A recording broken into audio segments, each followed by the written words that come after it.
Welcome to the UNX Championship Series. I'm Ethan Swanson. And I'm Chris DeGangi, and we're here at Ultimate Ninjas Naperville for our first open qualifier, where we're looking for the top 3 men and the top 3 women to compete in our major event on November 2nd. And let's take a look at our UNX season a little bit more in depth. It's something new to the ninja community, but basically we're going to have a championship event in February, on February 15th. And in order to get there, we're going to find our top 8 men, top 8 women from our season of ninja across 3 major events. Yeah, so in each one of those major events, you're going to score points, which accumulates for your season standings, and that's how you get into the championship. But to get into those major events, you got to compete in an open qualifier. So we got our first open qualifier, 1 of 4, to get into the first major event here at Ultimate Ninjas Naperville. Right, in the Midwest is the first region we're going to. We're going to go east, we're going to go west, we're going to go south, we're going to go everywhere across the country to find our top athletes. And speaking of athletes, let's see who we have competing. So first, you gotta call him out. Drew Drechsel, the real life ninja. I mean, what are you thinking? I mean, amazing season on American Ninja Warrior. You can't really have a better season than winning $1 million on the show. He's probably feeling pretty good right now. Yeah, I'm sure he's coming into this with a lot of confidence, a lot of momentum. But anytime Drew's competing, he's got to be one of the favorites. Right, you got to be picking him to be in the top 3, if not the first finisher. But another ninja on the men's side, you can't look past him. Jake Murray, we know he's a goofball, but on the course, super focused, very skilled. Yeah, we have a stacked group of competitors competing here, but Jake Murray, definitely somebody I'm going to be watching out for. He's got amazing grip strength. He's a great rock climber, so I'm really looking to see what he can do on the back half of this course. Up next, we've got our first female competitor. Jessie Graff is going to be competing here. And talk about an athlete with strategy. Her strategy, I think, is better than anybody else's. You're going to have a hard time finding somebody who really thinks about every move on the course as well as she does. Yeah, absolutely. Yeah, and our next competitor on the women's side, Tiana Webberley, stunt woman. She's been competing on American Ninja Warrior for many years, and she always does really well. Had her best year yet in Vegas this year. Yeah, Tiana Webberley has a lot of body awareness, has really good aerial awareness. She was a pole vaulter in college. She's been doing a lot of stunt work, so I'm really excited. There's a lot of upper body. There's a lot of launches in this course, and so I'm excited to see what she can bring to the table. Well, let's take a look at what our course looks like in our course preview. First up, we've got angled steps. Competitors will run across without touching the floor. And then we go to our parallel ropes. 4 ropes, hands and feet allowed. Got to make it to that green platform. Up next, they'll run across the Bosu strides on top of each one of these Bosus to the red pad. And a longer upper body obstacle here, the A-frames, making it across some devil steps. And then the transition here, you got to watch out for competitors' feet. Touching the ground at all is a disqualification. If you make your way through, make it to that green platform. Up next, we've got our Lachey alley. This is 40 feet of Lacheys. The bars are at different heights, different lengths, and so they'll have to get all the way through to our dismount platform. And this obstacle coming up right here, the spider to the UFO, is I think going to be a big ninja killer. That UFO grab is so precise, and even when you grab it, you have a pretty big dismount that you can't look past if you want to clear this obstacle. And now we start to get to the back half where it's all upper body obstacles. Competitors are going to be pretty taxed, but they're going to have to go through the ledge launch. These are metal ledges, so they are pretty slick. And right here we get to the tube socks. We got grip slings, not an easy hold to hang on to. And the second grip sling to the third grip sling, very technical move, backwards at an angle. And those holds are so thin, this is gonna tax grip a lot.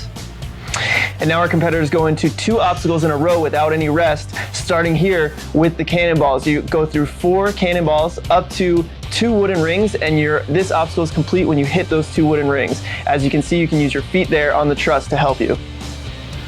Next up, we have the trapeze drops. As soon as you touch either of those trapeze, one side completely disconnects. You have a strange swing, you gotta fix it, get to that second trapeze, drops again, and the dismount. And then athletes will make their way over to our final obstacle here, the tilt bridges. As you can see, competitors will have to launch sideways to different bridges because each bridge is a different width until they get to the platform and hit that buzzer.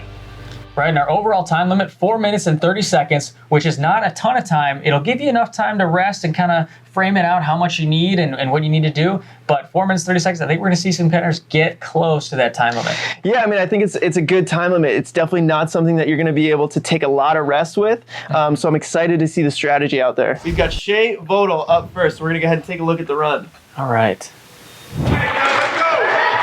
So Shea, one of our younger competitors, 14 years old. 14 years old, and she's running against Jessie Graff, Tiana Webberley, Kirsty Pratt. I mean, And here we go, on to the first obstacle. Yep, playing it cautious on the steps here, using her hands and feet, makes it look pretty smooth. Yep, I mean, first obstacle, not really much trouble. And then we got the parallel ropes, 4 ropes, using all 4 ropes, going for the dismount. Yeah, the dismount's the tricky part here because you have to stay on that platform. Oh, right into the Bosu strides. Right. And it makes it look pretty easy. 3 obstacles up, 3 obstacles down. Yeah, I mean, she's moving at a pretty good pace here, choosing not to use her legs on the devil steps. You are allowed to put your feet on those steps to save time. Right. I mean, I think using your feet is going to take you longer, but it's going to save you a little bit of grip. It's less risky, and here she goes in the transition. And this is risky right here because you cannot touch the ground here. If your feet touch at all, you're out. So pretty risky to not put her feet up there. Mm-hmm. Making her way through. Just a couple more moves. Looking really calm. Yeah, and this is, a little bit surprising to see, first runner. She's nerves of steel right here. Looking good. Stone cold, man. Not even breaking a sweat. Not even breathing that hard. But this is a very long obstacle. These laches, it's across 40 feet. There are 5 laches, a huge dismount. Taking a couple extra swings here. Makes the first one no problem, actually. She's getting a lot of height on these laches. Now we got a big one. This one's up and across to a ring. Looked like she almost grabbed the one hand there. Yeah, kind of mostly one-handed, I think. The second hand came in a little bit late, but she's moving on. This is tough, though. She's taking a lot of extra swings, and that's going to really add up. I mean, she's been on this obstacle for probably like close to 30 seconds already. Here we go. She just has to make the dismount. You can see her hands are looking a little bit tired right now. And there she goes. Nice dismount. Yeah. First runner up, first runner through to our, this is what I was thinking was going to be our ninja killer, is the UFO grab here. The jumping spider is not going to be too much of an issue, I don't think. Yeah, and it's interesting because these rings, the straps for these rings are blocked on the front swing, so you're going to see, a little bit awkward front swing here. Backing up. Sizing it up. Taking some time here. I like that. Taking a little bit of rest to size it up. So you're getting a little bit jolted on the front swing. Here we go. Makes the move. Oh! So close. It looked like she got her hands in the right spot, actually, which is the hardest part, getting your hands there. But it looks like she caught really extended arms, and it's just hard to reel it in. In the middle, but that's a great run to be the first runner. That's a tough obstacle. It is. Tough obstacle, tough run, first runner, and she's 14 years old. I mean, but next up we have Kyle Wheeler is stepping up at the starting line, so we'll see how he does on the course.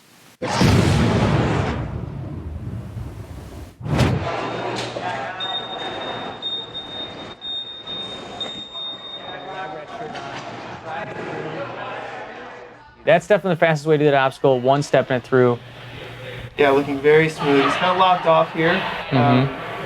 Gets a little crooked here for the dismount, but he fixes it. Right. All of these platforms are on or past, which means if you land on it or past the landing platform, you're clear. So that's completely okay. But that second obstacle to third, if you land past it, you then fail the next obstacle. So you have to have control on that second obstacle dismount. And he's looking smooth here on the A-frame. Let's see what he chooses to do with his feet here, because again, you cannot touch the ground. Oops, very smart, putting his feet up there. Yeah, I think that's what I would have done there is get your feet up like that. You can't risk. If you touch the floor, you're DQ'd, and he's not even close to it at all, making sure he's good. Well, that was pretty close right there. Yeah, for our taller competitors, this is certainly something you want to keep your feet up on. But he's through.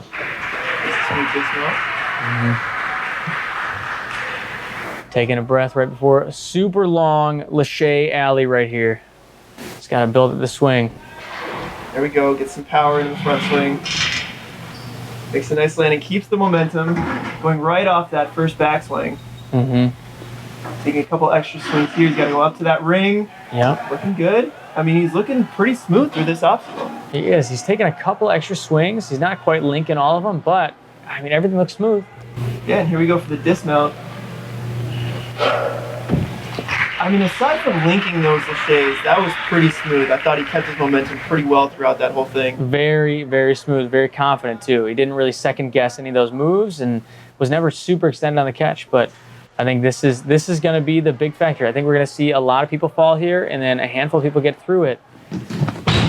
We just watched Shea fall, kind of grabbing in the right spot on the UFO, but that UFO is so unforgiving, and so, we'll kind of see if Ryan can make the grab here. Right, your grip is burning a little bit at this point, so you're going to see people, if they don't grab in the exact right position, it's going to be hard to reel it in, but let's see how Kyle does. High on that jumping spike. I don't think you need quite so much height. Taking a couple extra swings here. And he goes for it. Oh! You could just see another one. Yeah, I know. That's 2 for 2 on the UFO. You could see his hands on the front of the UFO. If you catch at the front, it's over because it's going to tip on you right away. Yeah, his hands were a little bit high, needed to be, centered, just didn't get there. Yeah. But, he had a great launch. It looked like he caught pretty up high. Yeah. And that leads us to our next competitor. This guy is a monster, Drew Knopp. So strongest lockoffs I've ever seen. Oh, my gosh. I've seen him do one-arm pull-ups on cowbells, which is super impressive. Monster. Yeah. And, here's the thing is I think he's a super powerful athlete. When he decides to turn it up and go fast, I think he's got what it takes to take top 3. There's a crazy amount of good athletes here, and he's on top. Fastest competitor so far through the first 3 obstacles. Yeah. We'll see if he keeps that pace up. This should be no problem for him. Not use his feet, not a big surprise there. Yeah, I think he's flying through these devil steps. He's trying to be efficient, trying to save time. Tossing that leg up, smart, keeping your feet really far away from that floor. And he's got a great pace right now. Stopping to chalk up a little bit before the Lachey's, but he's flown through these first 4. Right, and that's the thing. The first 4 are not going to hang you up. It's not going to be too tough where you're really going to be DQ'd or going to fall on them too often, but they will hinder you further in the course. And let's see, Lincoln. Connecting the Lachey's, yes. Love to see it. Love to see it. This is definitely something I wanted to see from this obstacle. Taking one extra swing, that entire Lachey alley, that was amazing. And that's going to pay dividends in this course. It saves energy, it saves time. Really smart from Drew. I agree. But here we go. This is what's taken out both our competitors, Shea and Kyle. Let's see what Drew's got. Oh, goes right off the first swing and he makes the catch. And wow, that was great. But it's not over. Big dismount, no problem. Now it is over.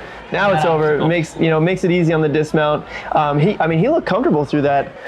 Went right off the first swing. Very, very smooth. But now we're in the back half. It's all upper body from here on out, and it just becomes a game of manage the pump, don't make a mistake. Not something I'm worried about with Drew because he definitely has a lot of upper body strength. It's just going to be, does he have the cardio? Does he have the endurance to get through the back half? Right. On top of that, you're thinking about, he's one of our earlier competitors. There's a lot of amazing competitors. So it's kind of manage your rest, but you don't want to rest too long and open up the window for someone to beat your time. And he makes the grip slings look not too shabby. Those are tough grips. Those are very, very difficult. And he flew through it. There's an angled swing in there. You really got to get your body position in the right spot. Made it look easy. And now just 3 obstacles left. Yeah, he's got about 2 minutes left. You can see him taking the rest here, which I think is really smart because the bar drop following this cannonball alley, that's going to be a make or break obstacle. And they're linked. There's no rest. You go cannonballs right into the trapeze drops. And we'll see what he does here. And he takes a big pullback on the cannonball, goes right to the ring, skips that last cannonball. Keeps the momentum. Into the bar drop. He's got the first one.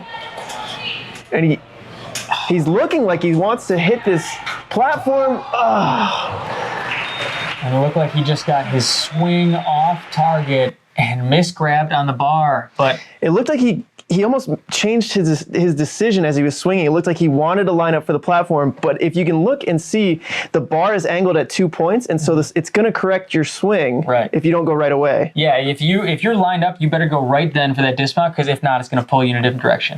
Yeah, I think he just tried to change his mind a little bit too late, but overall, that was a great run. Very powerful run. We'll see how that stands up after the rest of our competitors, but right now we have a speed demon. Kyle Soderman is stepping up to the starting line. He's fast. I'm expecting big things from Soderman. Yeah, big and fast. Yeah, not as well known a competitor on American Ninja Warrior. Just came off his rookie season, but anybody who knows Ninja has seen him podium, take first place often, and here we go. Making it through the steps pretty smooth. Yeah, single stepping, not a big surprise there, and really quick moves through the second obstacle. I mean, he just looks comfortable right now. I mean, I don't know, he's moving quick, but he just looks smooth. That's what you see with elite competitors like Kyle, is they're actually moving really fast, but they don't look like they're out of control. They're moving faster than some other competitors you might see. It look like they're going crazy, but he just looks fluid. He looks smooth. Yeah, I mean, he's fluid here, keeping his feet up, getting past that dismount line. Right. Smooth so far. Very much so. And you know, Obstacle Academy, him and Hunter Girard have Lachey's for days set up in that gym. So this, I'm betting he's going to link every single one. And gets a nice powerful front swing here. Goes for the link. He's got it. Goes. A pullback. Is he going to link it right here? He's going to pull back. Link. Do it. Pulls back. Very smooth from Kyle. That's as efficient as you're going to get on that obstacle. 3:30 remaining off of that obstacle. Settling himself. I think we've seen this UFO catch can be really tricky.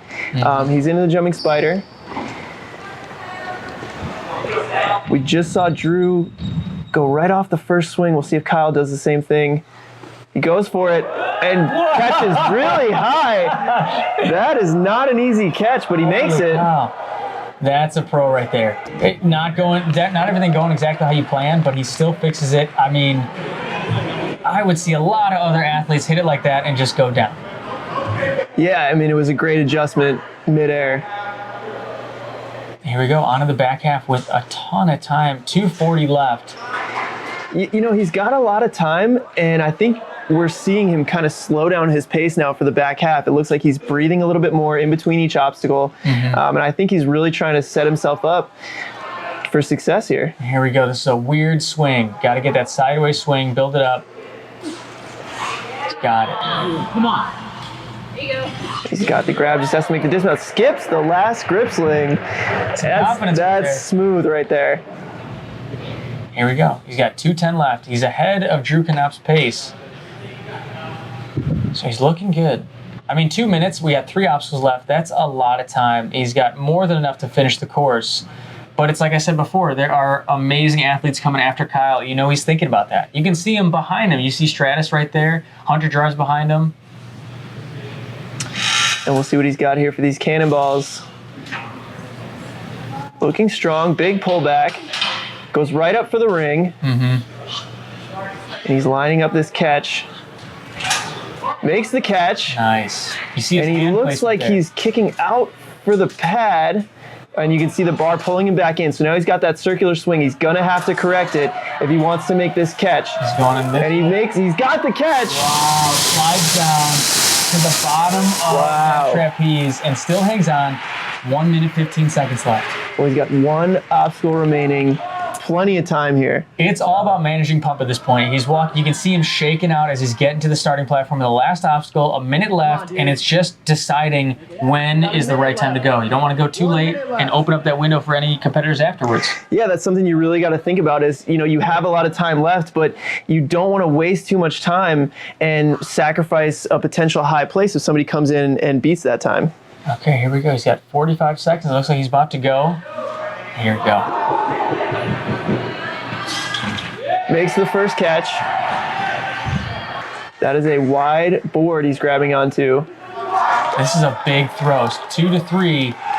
And he goes over top on the third catch. This is not something I would have expected, but it's working out for him. Makes the dismount, hits the buzzer. Dude is jacked up right now. I mean, first finisher, it's just so early in the course. Finisher already. We're just going to have to see if it holds up. Yeah, and I mean, an amazing run right there from Kyle. It looked pretty smooth, pretty efficient the whole way. I didn't see really any mistakes. I think it's all going to come down to just if we see other athletes taking as much rest, but they're going to see that run and they're going to see, oh, well, you know, I got to beat Kyle. I got to go for his time. So they're not going to take as much rest. We'll see if it's something that people can pull out. Yeah, and so up next, go back to the female division. We've got Jamie Ross. Monster. She is super sure. She trains with Kyle, trains with Hunter, and they have an amazing gym. So we're going to see what she does on this course. I think there's a lot of stuff on this course that's going to play to her advantage. I mean, like the Lachey's that we talked about. Yeah, we'll see what she's got. And she's not taking the safe approach, going straight through the steps, looking very confident. You can see she's long arming these ropes, which I really, really like because it's gonna save energy. She's not holding her arms locked off, which I think is gonna be really good. Yep, staying smooth, staying controlled. You see a lot of athletes will go on an obstacle like that and stay locked off, like you're saying, and just burn energy. There's no reason for it on something like that. And we see our first competitor using their feet on the devil steps, and I think this is a really smart move because you're going to save energy, you're going to save your upper body for the next obstacle, which is a very long lâché alley. I think it's a trade-off, though, it's definitely safer, but you're spending more time on your hands. Granted, there's less pressure on your hands, so you're not burning as much energy every single step, but it takes you longer, definitely, using your feet to get through this.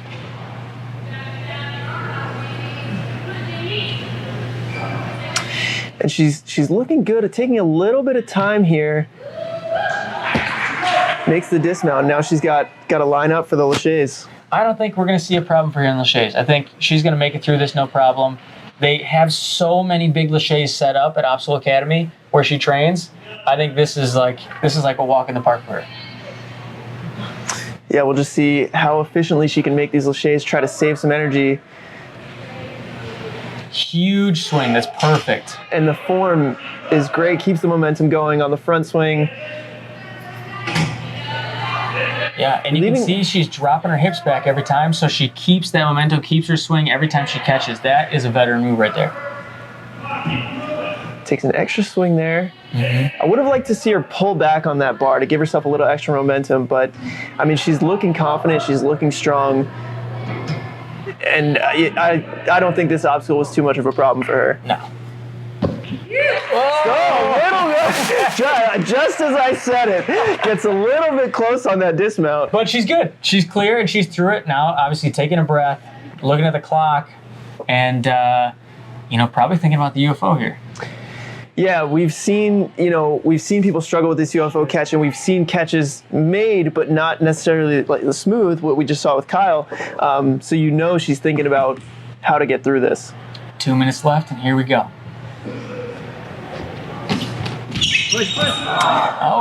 Oh, an interesting. It just looked like she didn't get enough of a jump off the trampoline. That's tough. But, I talked to her after the competition. She said that's actually the first time she's ever tried a jumping spider. Really? Yeah, in the competition. Wow. Which is crazy. And she almost got it, but it did look like, a little bit of a shorter jump on the trampoline. And one foot was a little bit lower than the other, which means you could have more pressure on that foot, and you see it just slide down. And next up, we have Kirsty Pratt, the Machine. The Machine. One of the best women's competitors out there, and she's going to be tackling this course right now. Yes, let's see what she's got. Kirsty Pratt trains down at Ultimate Ninjas in St. Louis. I expect a lot from Kirsty on this course. Me too. And she's taken a couple years off on American Ninja Warrior, but I've seen some of the things she's been doing. She's still been training. She is a force to be reckoned with for sure. Getting a little crooked on that swing. Yeah, kind of fixed it really quick though. I think that was a really good adjustment.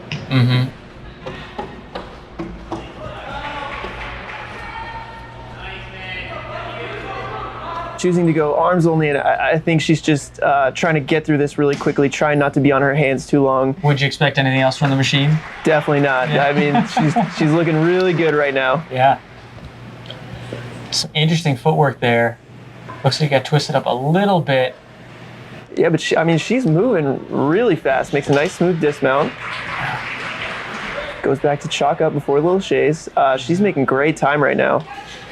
Doesn't look like she's really breathing that hard either. I think those first couple obstacles were just a warm-up for her, and I expect this is going to go pretty well for her too. Kicks the leg out there on the front swing to try to save that momentum. Couple extra back swings, but I mean, she looks comfortable here. You can tell every time that she builds swing up, she has a humongous kick forward right there. She's already got her swing built up. I think she could have gone one earlier. I definitely think she could have gone right there. But getting a little fatigued here. I mean, this is a really long obstacle, and it's a lot of swings. It's a lot on your hands. You can see she's looking a little taxed, but makes the dismount, so. Through with almost 3 minutes left. That's a really fast time. but she got to catch her breath just a little bit. I mean, it's a smart move. You've seen people go out in the UFO already this early in the competition. You got to make sure you rest and you have everything you need for that catch. Yeah, and I think this catch is just, it's so tricky and you have to be so precise.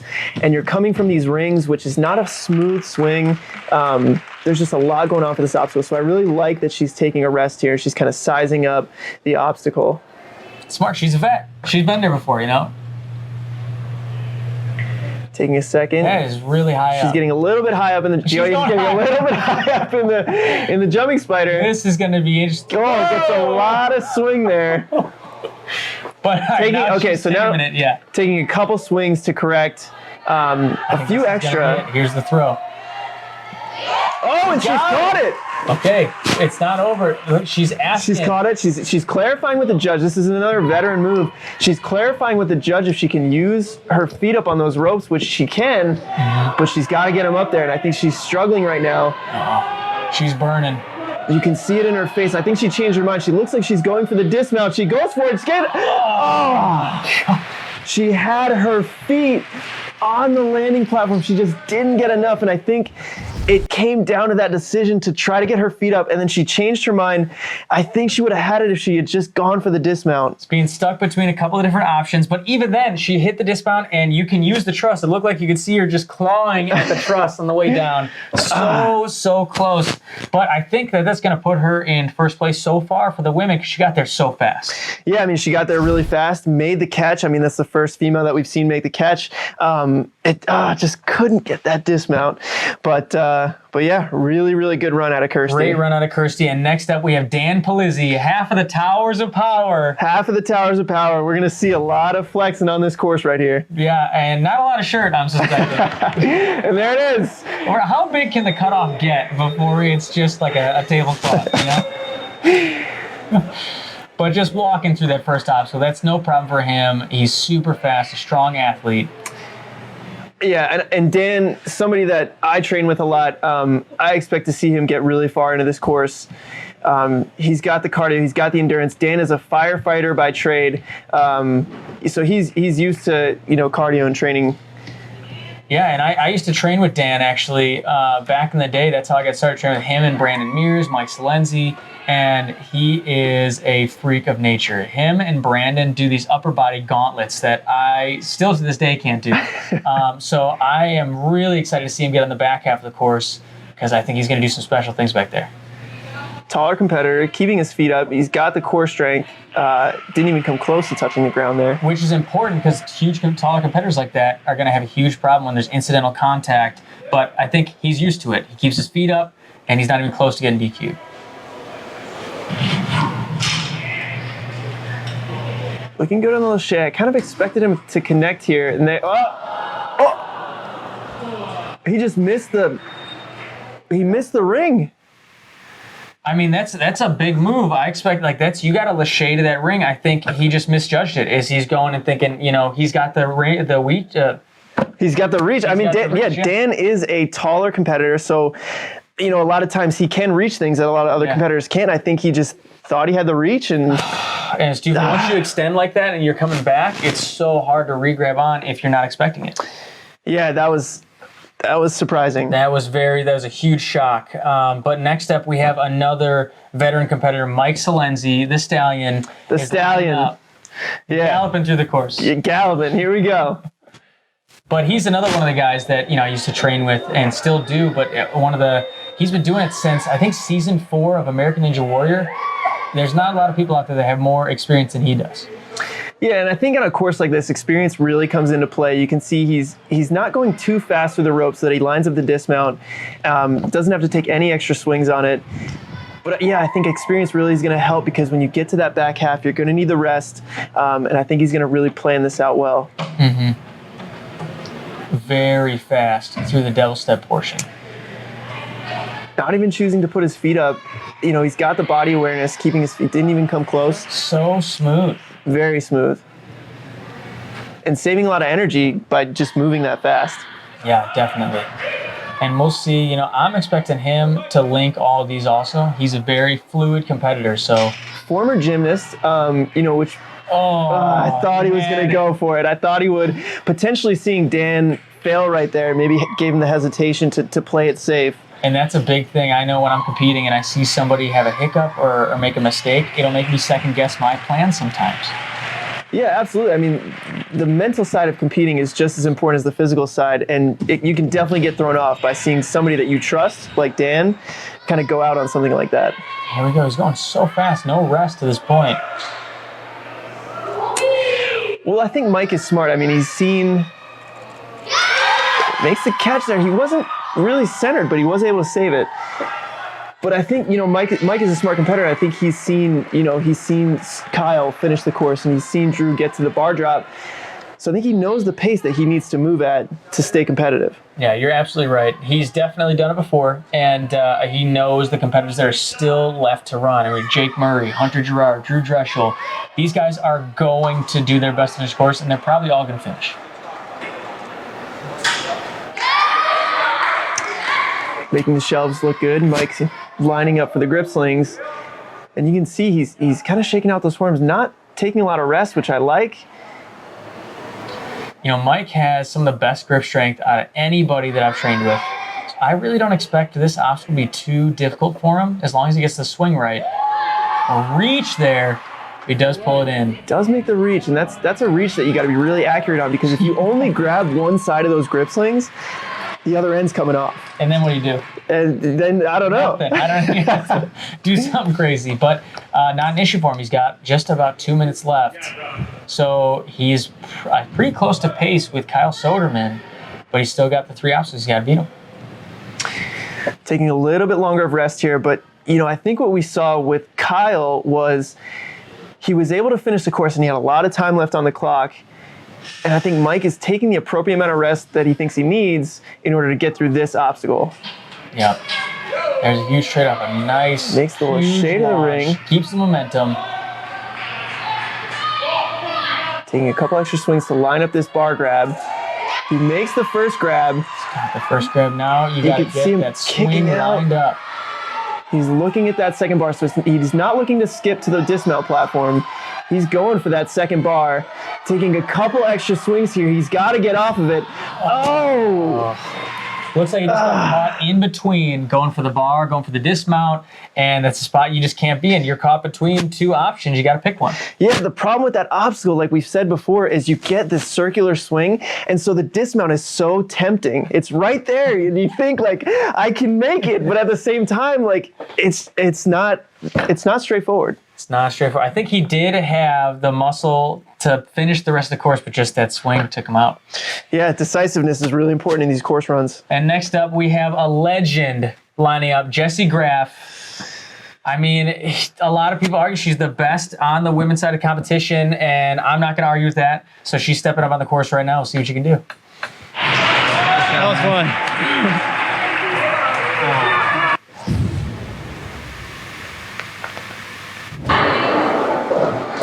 So Jessie Graff, one thing about Jessie that I think sets her apart from a lot of other competitors, whether it be male or female, is her strategy on the course. I think she plans things out. She's really smart about saving energy. And here we go, talk about strategy.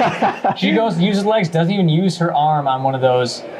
Still very smooth, and potentially save a little bit of grip on that second obstacle. That was interesting. Yeah, definitely a more interesting strategy that we've seen. But yeah, I mean, I think, like I said before, like Jessie is just so smart. And here we go again, saving energy. She's using her feet. Mm-hmm.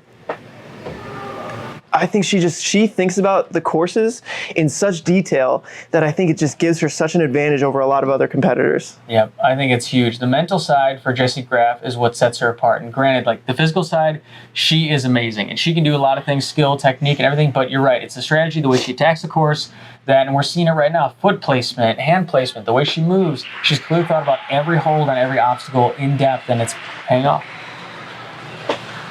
Yeah, and I know coming up to the Lachey's, I know Jessie Graff has done some trapeze work in the past. I know, she was a pole vaulter in college and definitely has that body awareness. I definitely expect to see her fly through this without too much of an issue. Yeah, you'll see it. Oh, that huge cast right there. She's already got a swing off of nothing. Just the way that she jumps out to that first bar to leave her hips behind, to get that swing, I mean, she's just so smooth. Yep. I think she could connect this if she wanted to. Goes to the reach. Doesn't quite make it.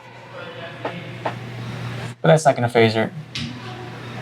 Gets a big pullback, but you can see her hip got a little crooked there, so it took the extra swing. Yep.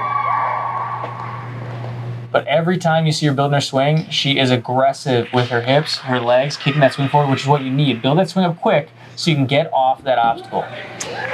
Makes the dismount.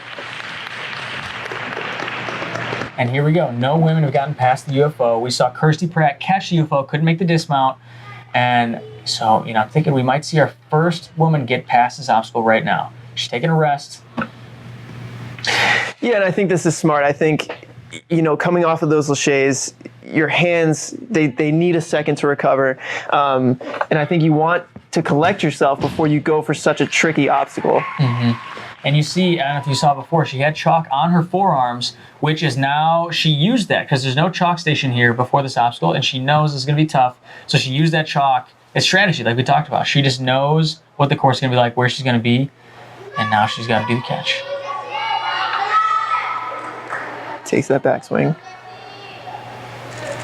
Goes for the, I knew I could make the grab. Once I got up there, it looked a little farther than I expected, and I didn't feel confident, but I also thought I should go. So I think maybe if I'd done one more swing, it would have looked better. I think I probably grabbed a little short instead of reaching around.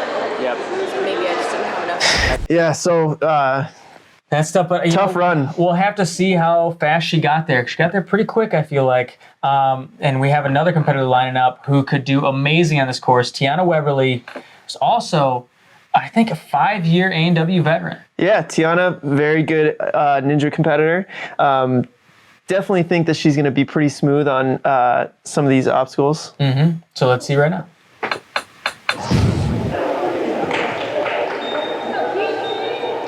Here we go, stepping up to our first obstacle. Shouldn't be a problem for Tiana. She's a vet. She's been in a million competitions. Yeah, she's just making her way through, being cautious.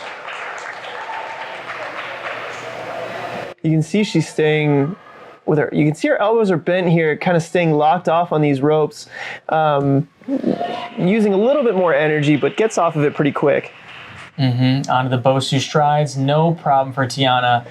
Tiana, former track star, also a pole vaulter, just like our previous runner, Jessie Graff. So I think she's got those long bounding steps, made that look easy. Why is it you see a lot of pole vaulters transition to Ninja Warrior and do amazing? What's with pole vaulters? I mean, I think you just see both sports. You're kind of flying through the air, so there's a lot of air awareness. There's a lot of body control. So yeah, I think it just translates really well. I was also a former college pole vaulter. Wow. Fun fact. There you go. It was fun. Tiana getting through the A-frames, no problem. And you can see she was doing a really good job keeping her feet up, staying away from the floor. Incidental contact on that obstacle is not allowed, but not a problem for T. Well, we had a conversation with Tiana before she ran, and she did say she had hurt her thumb prior to this competition, was a little bit worried about the laches, and we're going to see if it affects her here. Looks good on the first one. Pretty powerful. But she's taking some time to build up that swing again.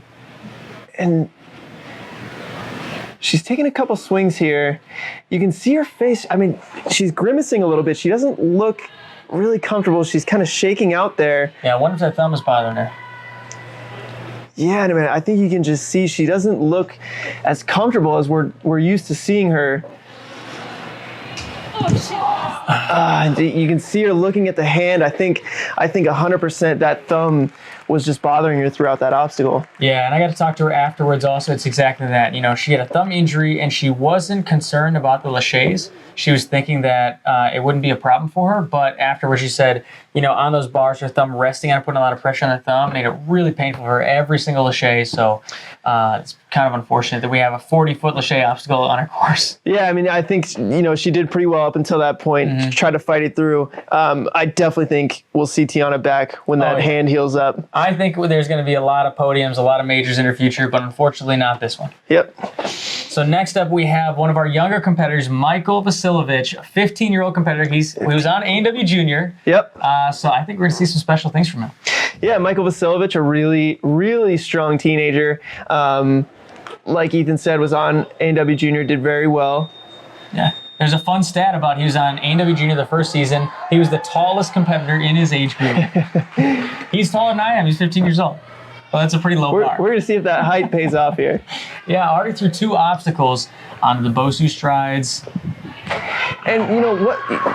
I like what I'm seeing from Michael here. He looks like he's taking his time. He looks composed, which for a 15-year-old competing against athletes like Ryan Stratis, Drew Drechsel, Kyle Soderman, it's got to be pretty intimidating for him. It'd be intimidating for me. I don't like competing against those guys.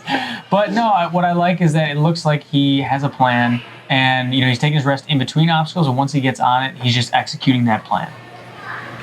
Yeah, he looks composed. Using his feet here, saving energy, making sure not to get disqualified. That's the name of the game. Makes a nice dismount there. Chalking up. There are a couple of chalk stations set throughout the course, so athletes are not allowed to bring chalk with them. They have to only chalk up at the designated chalk stations. And a really powerful front swing, leaves his hips behind him. That. Yeah, he definitely could have connected. I think. I mean, he could have connected that one too. Yeah. Great technique. I think it's the confidence. If he decided to, I think he would have connected all this. Yeah, I think it's just that slight hesitation again. There he goes. Okay. Gets the reach out. Decides to go back.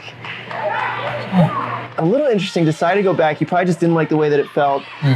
But I like it. I mean, he makes the adjustment. He doesn't try to force it. He goes back.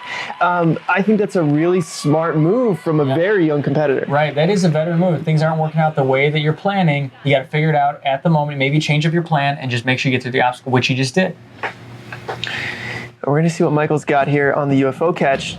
Definitely been giving some of our ninjas a problem today. Yes, definitely. Some of our veteran ninjas too. And it's a tough catch.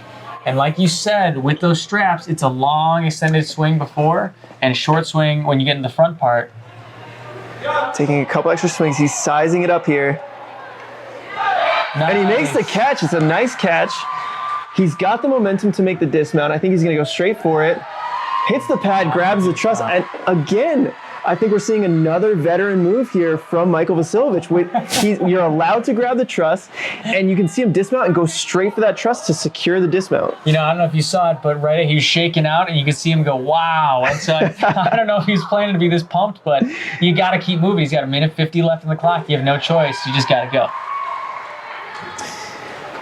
Regardless of the pump, I mean, he's looking good here. But you see it right there. He's looking tired, but at the same time, I mean, he's making it through. Half the course. Oh my! And he drops the strap. He's looking over for the judge, asking if he can pick it up, which he cannot pick that up at that point. Going for the leap. Oh, he makes a big jump. He got on both sides of it. So now he's got to get his hands fixed. And he's going to be hard as that. He does it. Making amazing adjustments here. I mean, what we're seeing here from a younger competitor is unbelievable. He's got the grab. Holy freaking cow. And he makes the dismount. Got it. A minute left. I mean, and he can't even believe it. I mean, we're sitting here, we can't, but he can't even believe it. But what's amazing, you look in the background, you see smiling competitors, everyone knows what a special moment just happened. But the thing is, you got 50 seconds left. You spent a lot of time on this obstacle, and you have to move. You don't have a lot of time. Yeah, I mean, you have to move at this point. He did. I mean, that had to have taxed him a little bit more than he was expecting. That was an extremely difficult move. Incredible that he made it through. But now he's got to move, and he only has 33 seconds left. Yep. Just trying to get... And he's still making... the ring here. You got a completion on the locks it in. 20 seconds, 22 seconds left. I mean, he still skipped that last cannonball. He's making powerful moves, but does he have enough left in the tank to make this catch? Brutal. At that point, all the time he'd spend on the obstacles, it's just that jolt when that trapeze drops on you, just rips out of his hand. It's so jolting, but I want to go back to those grip slings. I mean, he drops the grip slings, looks at the judge, and he's hoping that he can pick it back up. You know, you can't pick it back up once it's on the ground, and I think we saw an amazing save with that jump. It's, that's a veteran thing. It's like, hey, number one, something doesn't go right, and you're not sure, ask the judge. You have to ask, otherwise you risk getting disqualified. He asked, and it's just, okay, my options are limited. I got to go for it. And he went for it, and it paid off. That was amazing. Yeah, that was amazing. Definitely a great save on the grip slings. Right, and next up we have one of the strongest competitors in our field. Michael Torres is stepping up to the starting line. He is one of my picks off the start to be in the top 3. I train with him. We both train with him. He is a great athlete. Very strong competitor. And actually, the coach or mentor to our previous competitor, Michael Vasilevich. Yeah. So we're going to see what he's got here.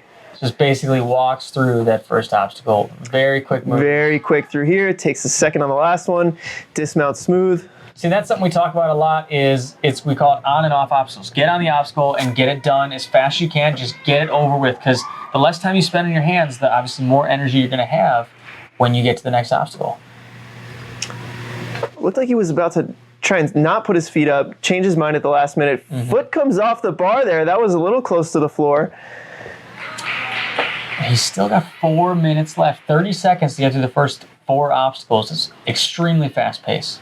Taking a breath, though, before he goes to Lachey's. Not a long one. Sends his hips back. Big front swing. We'll see if he can connect here. He's going to send it. He goes for it.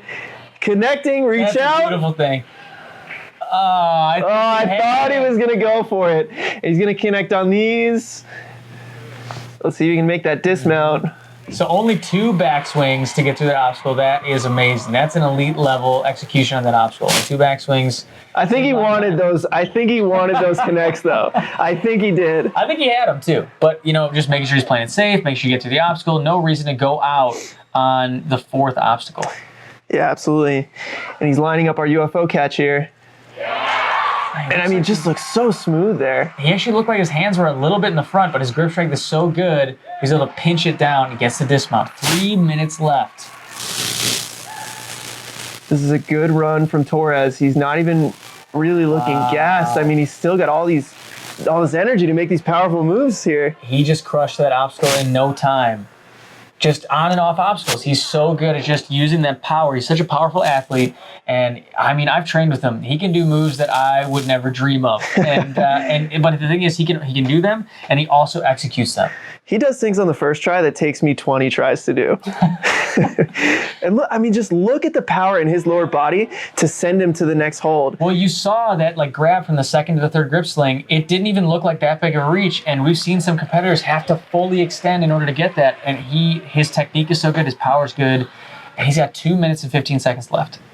Plenty of time left on the clock. Yeah. He's going to size this obstacle up. I expect to see him take a little bit of rest here, because I think at this point, what we've seen, if you can get through this bar drop, you are set up very well to finish this course. Yeah, and all the other competitors know it. You see Austin Gray, Jake Murray sitting right behind him, getting a good look at, because they're knowing whatever Torres does, I'm going to have to do it better, a little bit faster, so they know he's one of the guys to watch. Gets right to those rings. Keeps that momentum. And he's got it, makes the catch, and just look at the power. We've seen this over and over again. Gets the 2nd catch. Just got to get that Just the power that he generates in his lower body. It's unbelievable. He saves so much time. He got off that obstacle with 1.5 minutes left. So at this point, it's just like we talked about before, it's really up to him. How much rest do you take? How much rest do you not take? Because I know he's thinking about Kyle Soderman's time and the people behind him who still have to go. Drew Drechsel, Austin Gray, Jake Murray, just to name a few. And he doesn't take much rest at all. And he got a little high on that board catch, but still was able to get his arm around. Here we go. We'll see if he goes for Kyle Soderman's beta. And he goes underneath. Okay. Yeah. He's looking good. Gets underneath again. I mean, he's on pace here for the fastest time if he can make the dismount. Just the dismount. I mean, he's got it at this point.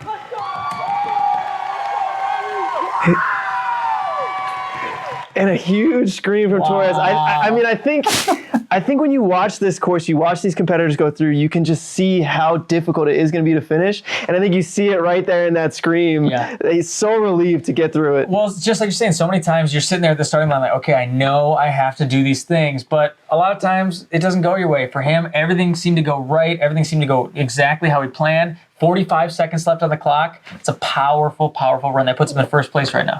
I wanted to stay smooth, efficient. I wanted to take as few breaks as possible because there's a lot of talented ninjas here. So if I took more breaks, that gives them more time to squeeze into that top 3. So I'm going to stick to that plan to give myself the best shot at staying in the top 3. Yeah, first place puts him ahead of Kyle Soderman, bumps him to second, and it's just a great run from Torres. So let's take a look at our leaderboard and see where people are standing right now. Specifically the women's leaderboard first. Kirsty Pratt sitting in that first place spot, 40 seconds ahead of all the competitors. Yeah, so far only female to catch the UFO. And at this point, you're looking at the leaderboard. Are we going to see somebody get past the UFO? Right, it's a race to get there at this point. Now she's 40 seconds ahead. That's in a really good spot. But in second place right now, Shea Votto, who is our first runner of the day. It's super hard to run as the first runner, and let alone to be in second place. Yeah, and I mean, we're seeing that run hold up so far. We'll see how long she continues to sit there. But then in third place, we've got Jessie Graff, who is one of our guaranteed athletes to make it into the major. She has already qualified. So Jamie Ross sitting in that qualifying spot.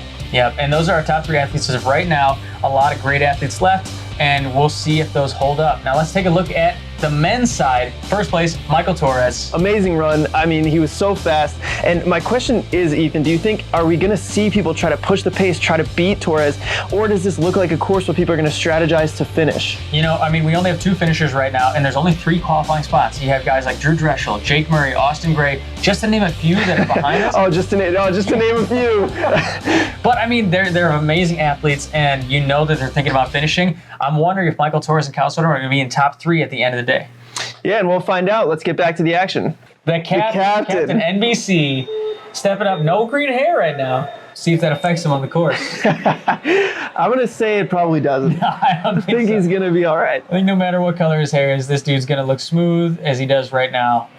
You can see Jamie taking a little bit longer, more relaxed than Torres, saving that energy. Mm-hmm. Jamie's definitely one of the smoother competitors. He never looks like he's really taxed. He never looks like he's really, struggling on obstacles and just floating up those devil steps.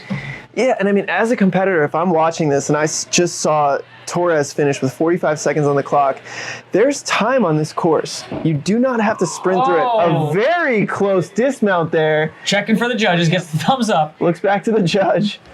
Wow, I mean, it looked like he went for a really early dismount and hit his elbow or his shoulder on those pipes.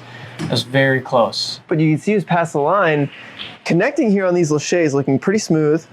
And that's the thing, he's a veteran. Something goes wrong and he's, hey, am I still good? Okay, I'm good. Great, keep moving. Put it behind you and get through the next obstacle, get through the course. Looking good there on the dismount. Well, Jamie's so good at lachets. I mean, I've seen him do crazy lachets, precisions. He loves parkour. He's amazing at it. So I was never worried. I don't think either of us were about the lachet alley there. No, I thought he would look smooth, and he definitely lived up to the expectation. Well, here we go. I mean, it comes down to this. This has been a big differentiator for people. Doesn't take much rest at all. Takes the extra swings. I mean, wow. Very smooth on the catch. Yeah, that was right where he wanted to be. Stick it or lick it, and he gets the stick. And he sticks it. Didn't even move his feet.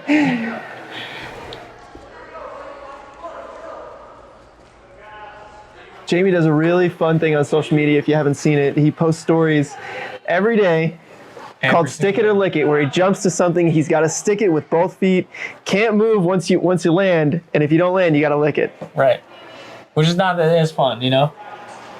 But no, we've seen a lot of people jump on board with him. It's been really cool to see the community jump behind it. He's looking good through these grip slings. I expected him to make that look smooth. Well, he trains a lot on, cliff hangers, vertical limits. He's an amazing rock climber. So grip slings, that's right up his alley. You can see Drew Drechsel getting ready in the back there. Definitely going to be watching Jamie closely.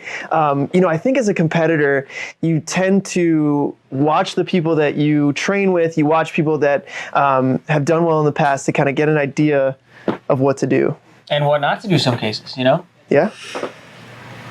Here we go. He's going to go through his cannonballs. He's got to link it into the trapeze drops. Still looking very smooth, very relaxed. Got a lot of time. Jamie Grabbed. He had to match on that ring and move over, but I don't think that's going to affect him. Lining up this lachet, makes the move. Oh, he just didn't get his hand around. He just didn't get a second hand on it. It looked like he literally got one hand on and missed with his other hand on that. Like with that drop, if you miss, you have so much weight coming down on a nunchuck hold. It's just over. He looked so good to that point. He did. He looked strong. Like you said, he just got that one hand on, and I think the other hand tried to come around, and he just missed it. That is definitely unfortunate. I mean, he looked like he had so much left in the tank. I thought, especially at that point, that he was going to finish. Yeah, I mean, he was looking smooth. He wasn't taking too much rest between obstacles, and he looked good. Yep.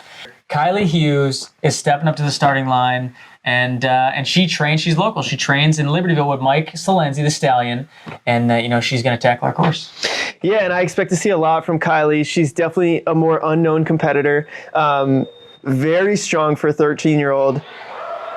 Has a double save there on the step. First almost overshot it, and then overcorrected on the save, almost fell backwards.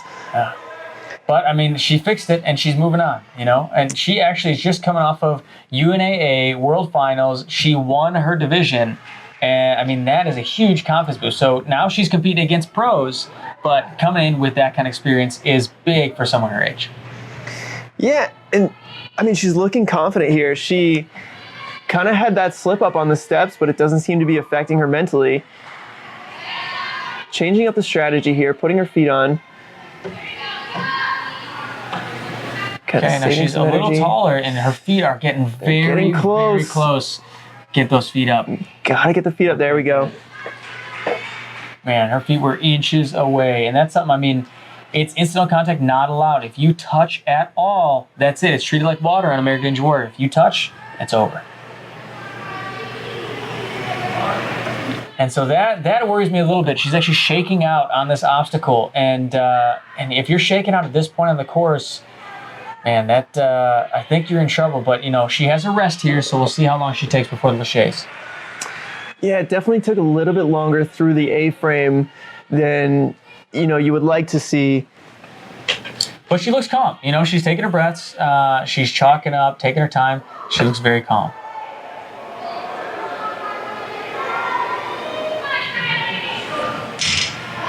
Makes a nice Lachaise there. Yeah, it looks really smooth in these Lachaise right now.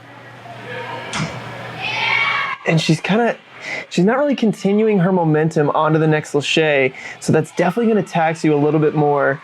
Well, it's just extra swings, She's going to have to take the time to take the extra swings. She definitely has the grip. And there we go. There's one. Kind of gets a fingertip save there.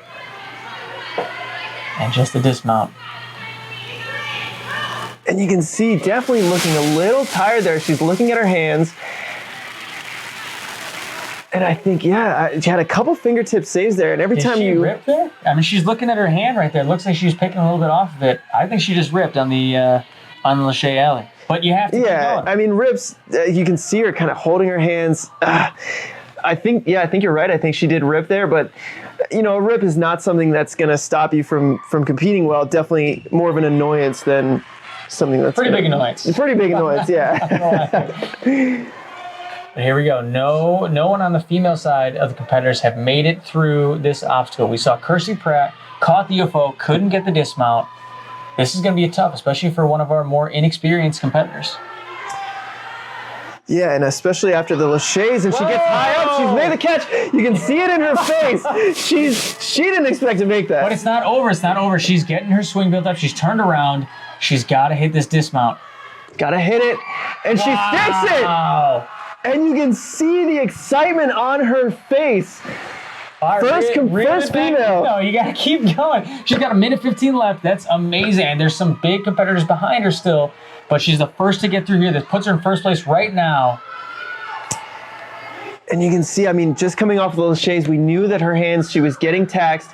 Made it through the UFO catch, but looking, she had her hands on it, but just couldn't make it.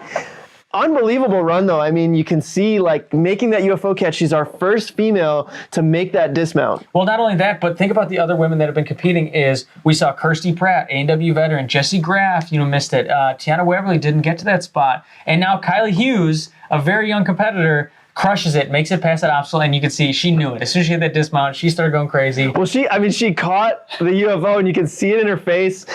Just so excited to make the catch. And, Great job on the dismount. Yeah, no, and that puts her in first place for right now. You know, we hope it holds up, but that's a good spot to be in. It's a very good spot to be in, especially for a 13-year-old. Yeah, no kidding. So next up, we have another one of our younger competitors, one that you're familiar with. Isabelle Long is stepping up. Yeah, Isabelle Long, this is a really up-and-coming competitor, trains at Ultimate Ninjas Naperville, so she's got the home gym advantage here. She's got a pretty good coach too, right? Pretty good coach. I mean, I don't want to brag a little bit, but she's done really well. She's on the elite team here at Ultimate Ninjas Naperville, and yeah, I'm excited to see what she's got. Going with a cautious approach, but quick, you know? She's not taking her time in the first obstacle.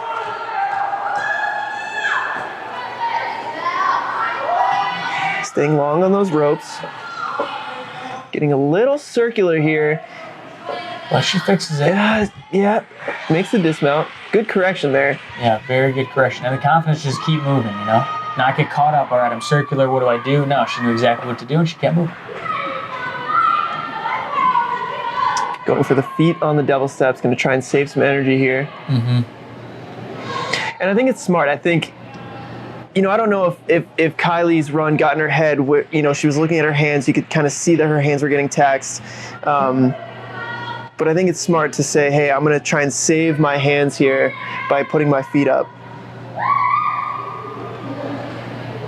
And keeping those feet up the entire time. Let them swing down right there. Looks like they're getting pretty close. Pretty close to the ground. Kind of getting a little hung up here.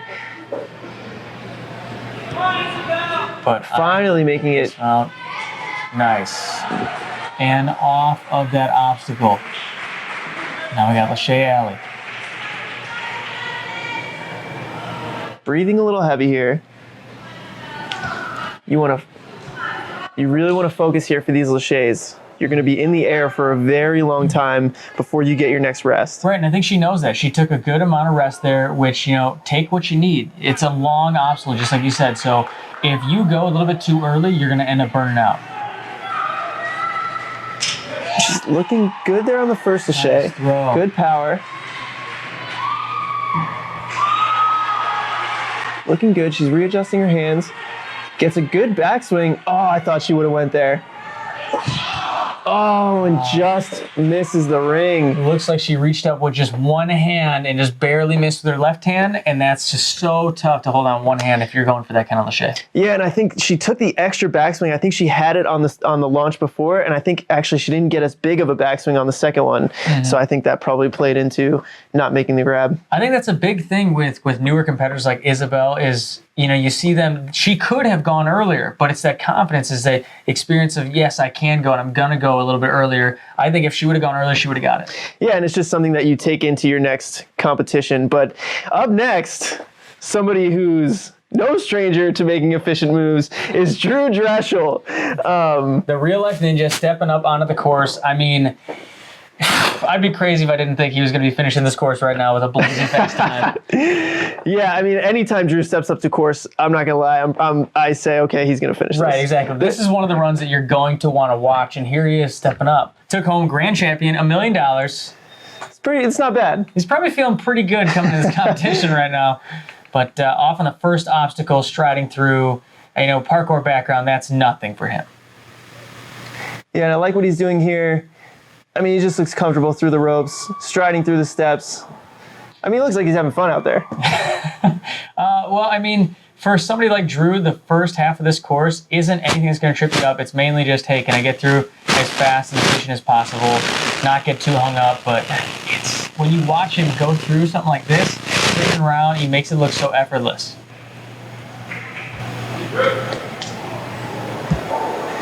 Drew definitely comfortable on the Shays. I'm gonna say he's gonna connect these. What do you think? I wouldn't bet against you. Whoa! Making it look good. Missed a hand there. Maybe that was his plan, but didn't slow him down at all, and he's already through it. I mean, right into the jumping spider. I mean, this is one of the fastest times that we've seen so far. He's on a great pace. Yeah, but that's it. I mean, he gets to the jumping spider, no rest, and just knows, hey, I'm going to keep moving. There's no reason to stop here.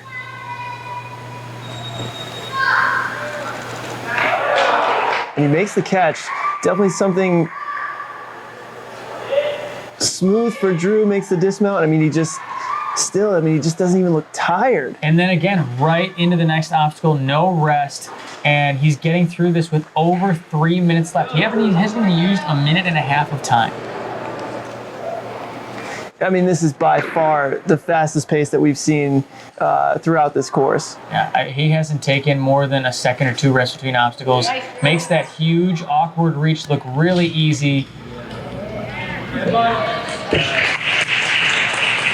And we'll see if he takes some rest here, but I mean, he's far ahead of the pace, so far ahead of Torres. Yeah, and now, I mean, there's a connection of obstacles right here.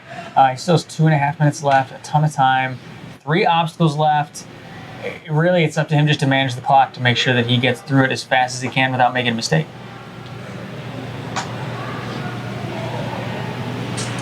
He's gotta reach up to that cannonball.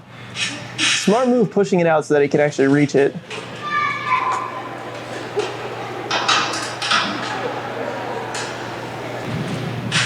Really nice and easy. And all right, so he just reached out one hand, which is totally allowed, however you want to get to that obstacle, and dismount and skip half the obstacle. Holy freaking cow. So Drew, his wingspan is huge. He's got the wingspan 7, he's got +6, which means he can reach 6 inches wider than he is tall. Yeah, and I mean, that's the first time we've seen somebody even try to reach out. I mean, I didn't even know that was possible. Well, I mean, we made this course, we tested it, and you got a pretty big reach, and you tested it, and you weren't able to reach it, so we're like, we'll be fine. Wrong. I mean, I'm 6 feet tall. I went for the reach. I couldn't make it. And I think Drew just got an amazing wingspan. Yeah, look, he's got 1:20 left, and he's getting to the end of our course. He goes with the Kyle Soderman beta, and now he's just monkey bar swinging through, and a buzzer. Is he even breathing heavy? I mean, that just looks unbelievable for him. I mean, he had like 1:20 left on the clock. It's an amazing run. It's clock management. He's not taking rests. That's what you expect out of Drechsel every time. Well, I know there's some really high-profile athletes out here, so completing wasn't going to be enough. You have to push for time out here. So I went up there. I said, I'm either going to go all out and nail it with one of the fastest times we're going to see, or I'm going to fall trying. Luckily, everything went as I expected. One slight miss on the Shea bars. Went to grab the ring and match, and my hand just missed. Luckily, it's only a ring, and I'm kind of strong, so I held on. But other than that, everything else felt really good, and I got a little hung up, a little scary on this last obstacle here. Feeling kind of pumped, but hold it out, man. Talk to me about the Shea drop. You did it like nobody else has yet. Yeah. So I'm only 5'9", but I have a really long wingspan, and I kind of measured out where it's set up, what the truss is like, how far the sling is hanging down, take the ring consideration. So I knew if I was going to make that, I'd have to go on my fingertips with the ring, and I not only have to go full extension, but actually like separate a little bit. So as soon as I got a fingertip on it, my plan was if I couldn't grab it, go back and try it the normal way. I didn't want to knock it down and have it swinging. So it was either, yes, I'm going to hit it, no, I'm not. Once I felt my fingers go around, slip that thing into my hand, hold it on tight, pull it back, huge dismount. I got the shades for days, so might as well, right? Yeah, and I mean, I think it was a great pace for him. He barely even slowed down. He took a little bit of rest before the bar drop, but I mean, great run. That was unreal. I didn't think we'd see that at all. We didn't expect someone to be able to reach out like that. We tested it. I couldn't reach. I don't know. I guess we got to test it better next time. Up next, we've got Jennifer Cunningham. So we're going to see if Jennifer can follow up and potentially beat her training partner. Yep, and she actually is just in the finals at the UNA World Finals. She took top 10, which is very, very impressive. There's a lot of, that was a little stumble there, but she recovers and she moves on to the second obstacle. Going up for those ropes. Getting a little circular here. And she's hesitating a little bit, tried to make the dismount. Took a little bit of extra time on that obstacle. Mm-hmm. Yeah, I mean, good thing it's the second obstacle. She's got a lot of time to get her composure back. But yeah, got a little circular like you said, and she's just moving on. You got to move on.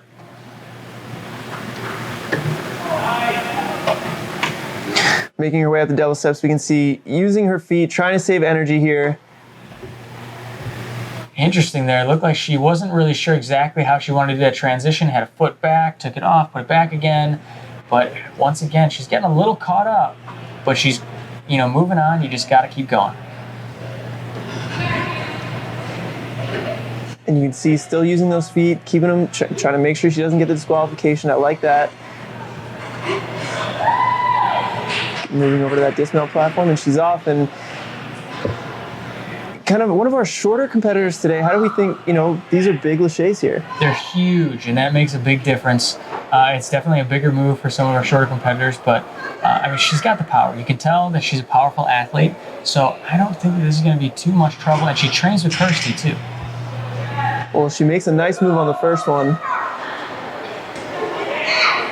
Second one looks pretty comfortable. I'd like to see her get her hips back a little bit more so she can connect them. Yeah, and she's taking a lot of moves here. She looks strong, so I don't think it doesn't look like she's being taxed right now, but we'll see how it's going to play out for her. Oh! Wow, just peels off. She must have been, her grip just starting to burn out, because when you get in your backswing, sometimes you get on your fingertips and you'll just peel out. Your hands will slip because you're burning, and that must be what happened to her. Honestly, she was looking strong. I didn't see anything that indicated that she was fatigued, and I was kind of surprised she fell there. I think it starts with that second obstacle. Second obstacle, the A-frames, is she's taking extra swings, getting a little circular, and that stuff adds up. Is every extra second you spend in the obstacle is not only you have a second less on the course, but you have less energy, and it hurts. It adds up. Yeah, and up next, we've got a very strong competitor, Hunter Girard. The Lizard. The Lizard, as he's known. He can throw some weird stuff out there. We've seen him throw some weird beta, and not just weird for the sake of weird, but weird because people haven't thought of it. And I'm expecting we're going to see some things from him that maybe we haven't seen anybody else do. Well, if you don't know, Hunter and Kyle Soderman are basically attached to the hip. That's an understatement. Best friends. They train a lot together, and I guarantee we're going to try to see our Hunter try to beat his training partner here. Yeah, they train together, and when you have good training partners like that, those two and Jamie Ross, they push each other, and they're that much stronger for it, and it's no surprise he's looking so smooth. That transition alone right there was so quick and fluid, it's like nothing for him. And he skips the dismount platform for a little bit of style there. That was pretty stylish. I'm not going to lie, I liked it a lot. But here we go. This is on the Laches, and like I said before, at Optional Academy, where he trains with Kyle Soderman, Jamie Ross. Oh, there goes the hat. he looks bad. That's okay. He'll get it back. He keeps going. That's awesome. I love that so much. But it's just, it's something like that. Something a little funny happens, but it doesn't catch him up. He just, okay, that thing's gone, and I'm going to keep moving. And now we got the flow. His hair's out, flowing in the wind. Takes a nice jump into the spider.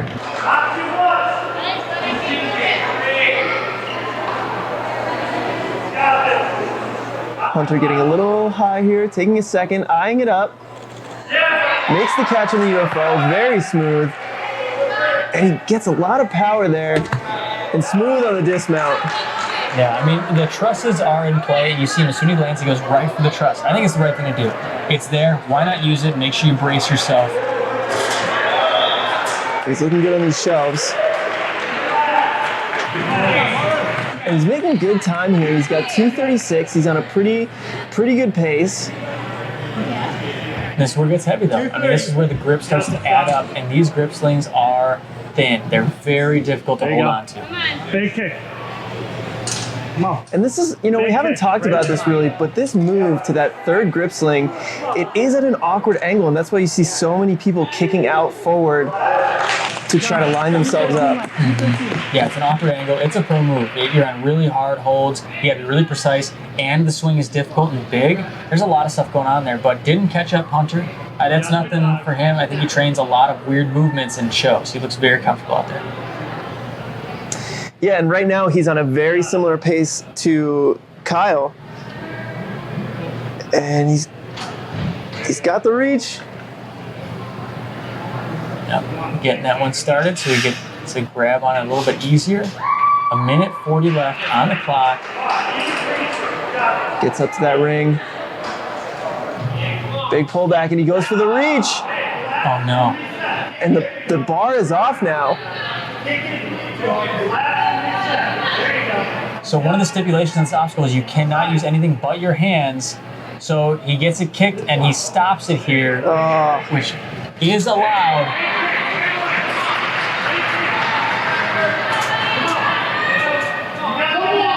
And he's struggling. He's just trying to make that next catch. Oh, and just doesn't quite make it.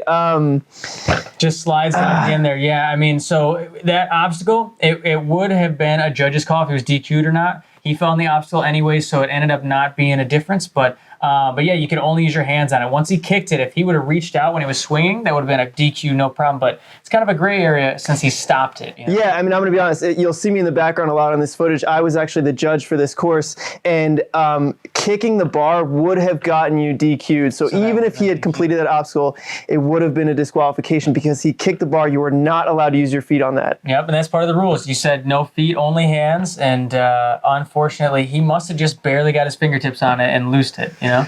Yeah, I mean, you just saw Drew reach out to it, so I think a lot of competitors saw that and think, okay, well, maybe the reach isn't that far. Yeah.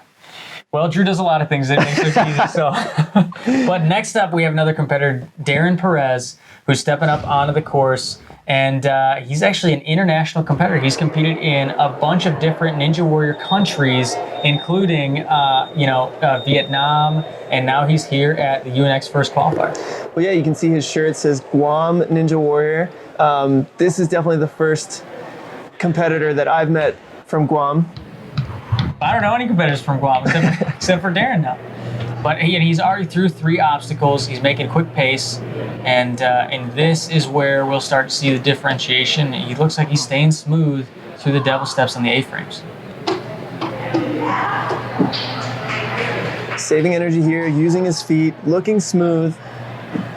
You know, I like when he hooked his leg around. He didn't just hook it, but he towed on the second bar to make sure he had stabilization on that leg. He wasn't just swinging around.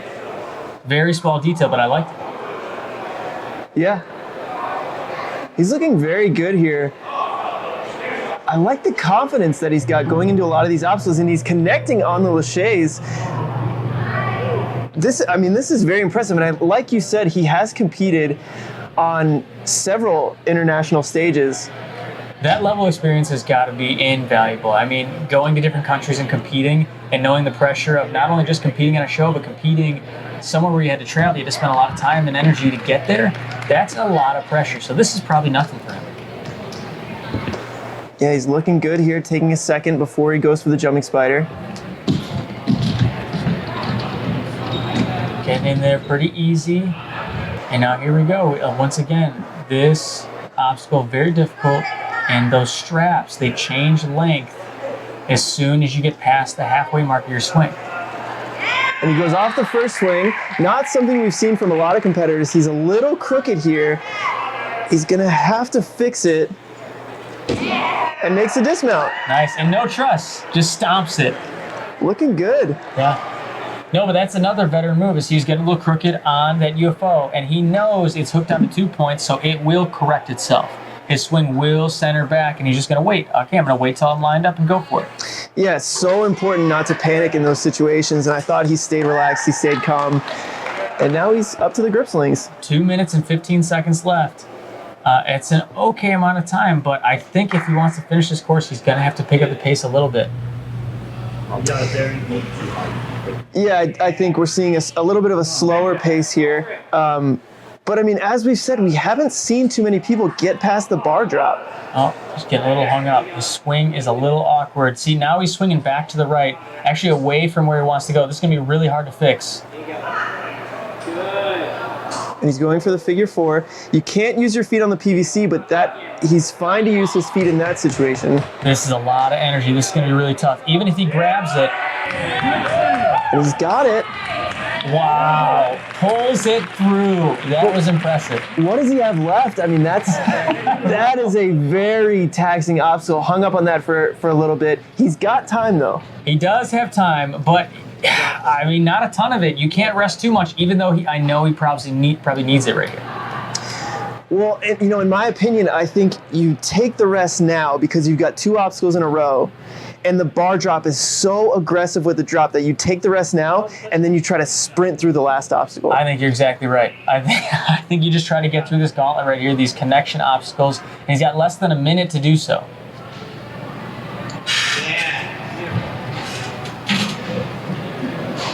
He's making his way, I think. And is he going to reach? And he goes for the reach. Another competitor following the Drechsel technique. But now he's turned around. Because he went for the reach, he's turned around. He's got to spend time turning back around. That's time he doesn't have. Still 30 seconds. He can complete this obstacle, but finishing the course at this point is going to be rough. Oh, and just doesn't make the catch on the bar drop. And, honestly, that's 2 competitors in a row that we've seen try to follow suit with Drew.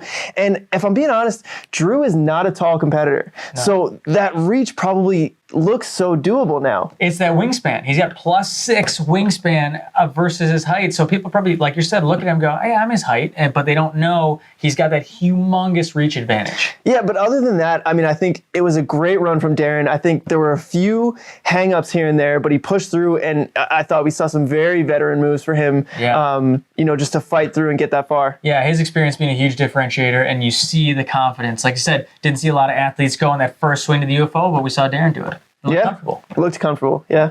And our next competitor, A&W veteran Tory Clemente, on the women's side, stepping up to the plate. Yeah, Tory Clemente, sort of has the home gym advantage here. She runs the UltiFit program, which is the adult fitness program here at Ultimate Ninjas. Mm-hmm. And I believe it was at Cleveland, one of the Cleveland qualifiers on American Warrior. She went to the city finals. So she is a very strong competitor, very smooth athlete. Getting a little hung up here on the second obstacle, not looking comfortable. And you can see she's shaking her head. She knew, this is not going exactly how I wanted, but it's only a couple extra swings. And then it just jumps right into the next thing. Showing that confidence there, which is very important. And again, we've seen this technique before, saving some energy here.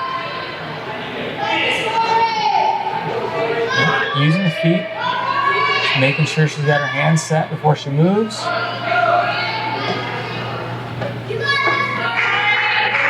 Taking a lot of time though. She looks smooth, she looks comfortable, but at the same time, there's got to be a little bit of urgency here. Yeah, I think just like you said, it's this obstacle to A-frames. It's probably not going to take you out, but if you go through, your pace determines the rest of the course, how it's going to go. And she's got another really long obstacle right after this in the Shea out. Yeah, she's been in the air here for a long time. She's got the dismount. She's moving up. Getting some chalk before the Sheas. She's shaking her head again. I think she knows, she's an athlete. She's competed a ton. And you can tell when it's going exactly how you want and when it's not. She's still in the game. But I think she's thinking she's a little more pumped than she wanted to be at this point. Yeah, looking good here on those Sheas. Gets a good front kick. And it's a huge pop. Big pop, and I think it was a fingertip catch there. And it's another fingertip save. How many times did she do this? Oh man! No, it goes for the one-handed grab. I thought she had it. Honestly, I thought we were gonna see the big shout. Yeah, and I think every time you catch on just your fingertips, it just takes so much out of your forearms. And it's kind of a shock. I'm still hanging on, But that was a great run. I think it just kind of breaks down to the A-frame. Spent a little bit too much time on the A-frames, and that makes the next obstacle, the Shea Alley, that much harder.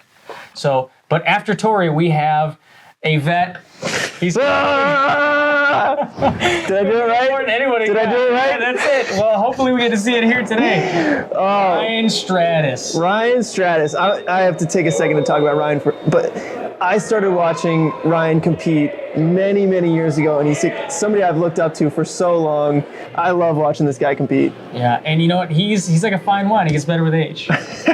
No, but seriously, he's coming off of American Warrior, his best season yet, making it to stage 3, getting the mega wall for the second time. He's one of the only competitors that have gotten the mega wall both years he's been on American Warrior. I don't know how he keeps getting better and better every year.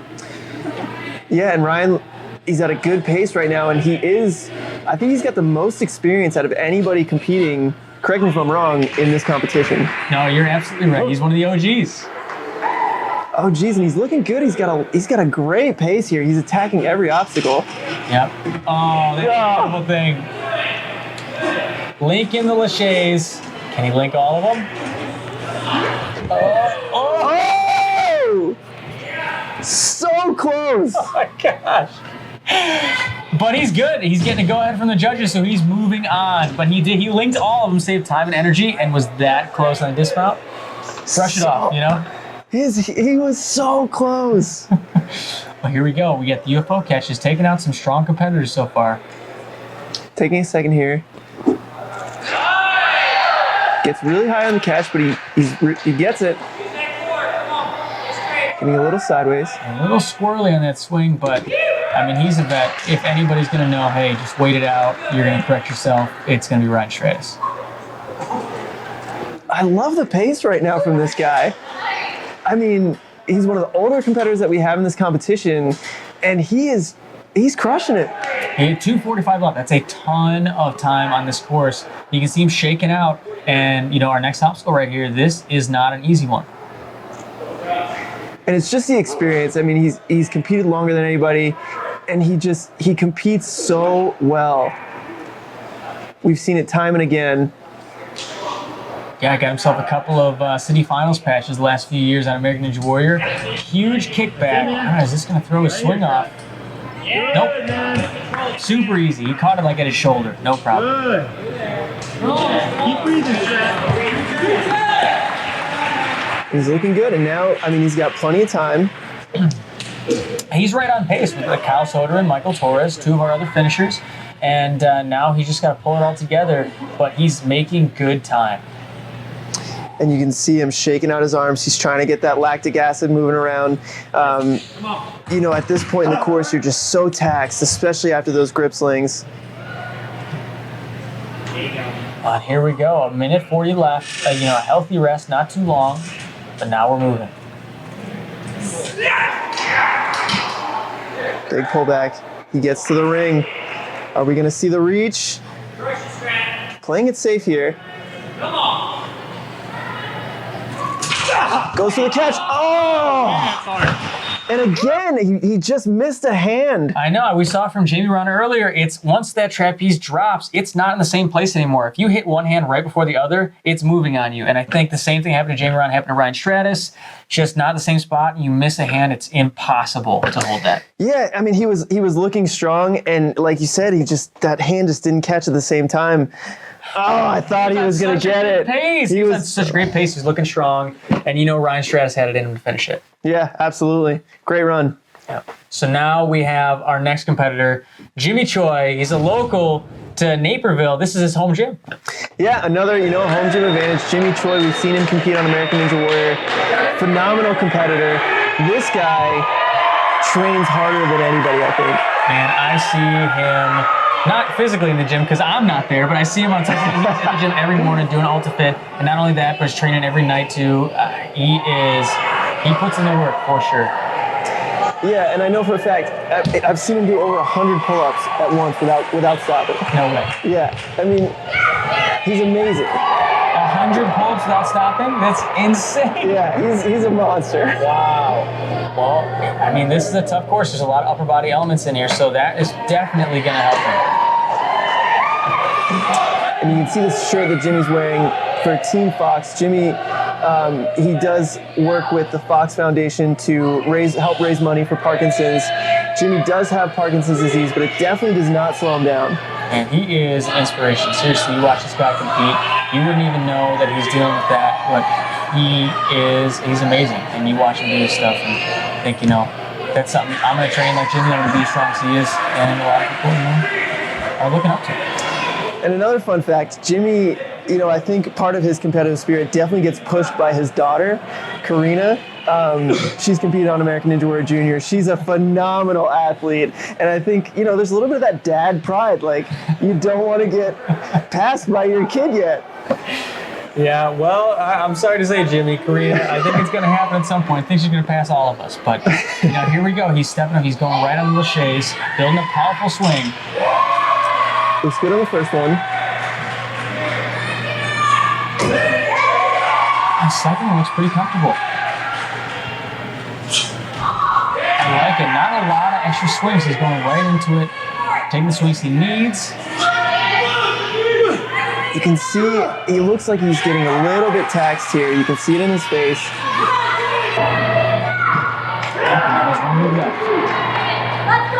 Just going for that dismount. And just peels off in the back. I think it just builds up. It's such a long obstacle that those extra swings, they build up, and coming in the backswing, just having to be on your fingertips, I think it was just a little too much. Yeah, and I think that's such an obstacle where it hits you very quickly. You feel very comfortable through the first couple of laches, and then as you get towards the back, it's like, whoa, okay, like what's happening here? I mean, that pump, it comes up super fast. It's like just like you're saying, I'm good. Oh no, I can't hold on anymore.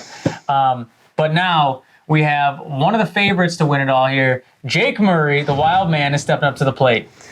Jake Murray, I love watching this guy compete. You never know what he's going to do. No, you don't, on or off the course. But you can be sure that when it's on the course, he's very calculated. People, they talk about him as, he's a wild man, he's goofy, but he's very calculated when he steps foot on an obstacle course. And you can see he jumped to that second rope there, first person to do that. Yeah, we haven't seen anybody really skip any ropes. He jumped to the second and they dismounted from the third. It's stuff like that. Like, he's got the confidence and the experience. He's gonna do the things that are gonna save time, even if they're risky. And 30 seconds through the first 4 obstacles. Right, a breath or 2 maybe, and then he goes right into laches. I was talking to Jake, and he's not as confident about his lache ability as he's about other things, but he's an elite athlete. I still think he's going to link most of these. Yeah, Jake, extremely strong climber. I love climbing with this guy. He always pushes me. You love it and you hate it. I love it and hate it. He's just so good. But yeah, I'm excited to see if he can hit this back half. Man, that's the thing is he's so strong. His endurance is there. It comes down to this UFO catch. If he hits this, I expect him to go really far into this course, but... And he makes it on the first move. And that's just confidence. I think a lot of athletes had the ability to do that, but I think Jake is just so confident. He's going right in it, not even taking rest here. No rest. I think he's thinking, hey, there's some amazing athletes here and amazing athletes that haven't gone yet. He's got to set a good time if he wants to be in one of those top 3 spots. He's on an amazing pace here. And you can see the kind of awkwardness of that angle here. Wow. Grabs the bottom. That was very close. I mean, his grip strength is there, so grabbing the bottom, he's going to hold on to whatever he grabs. But that wasn't a lot of margin for error there. Yeah, and you can see Torres in the background yelling at him. I love seeing that. Torres sitting in first place right now. What do you think he's yelling? Good luck. I don't know. I don't think he's telling him to go slower. But here we go. And then he's stepping up onto our cannonballs. Not too hard of an obstacle, but it's linked. You don't get any rest when you go right into the trapeze drops here. We'll see if he goes for the reach here. Nope, he goes for the catch, makes it. Wow, slides down a little bit, but now you got to build the swing up. He's a little crooked.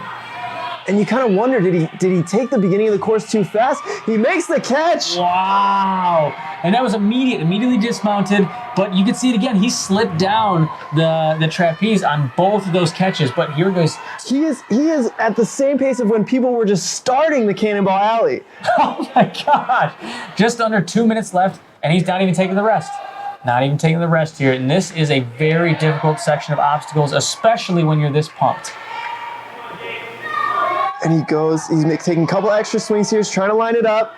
And he goes for the launch. Oh no!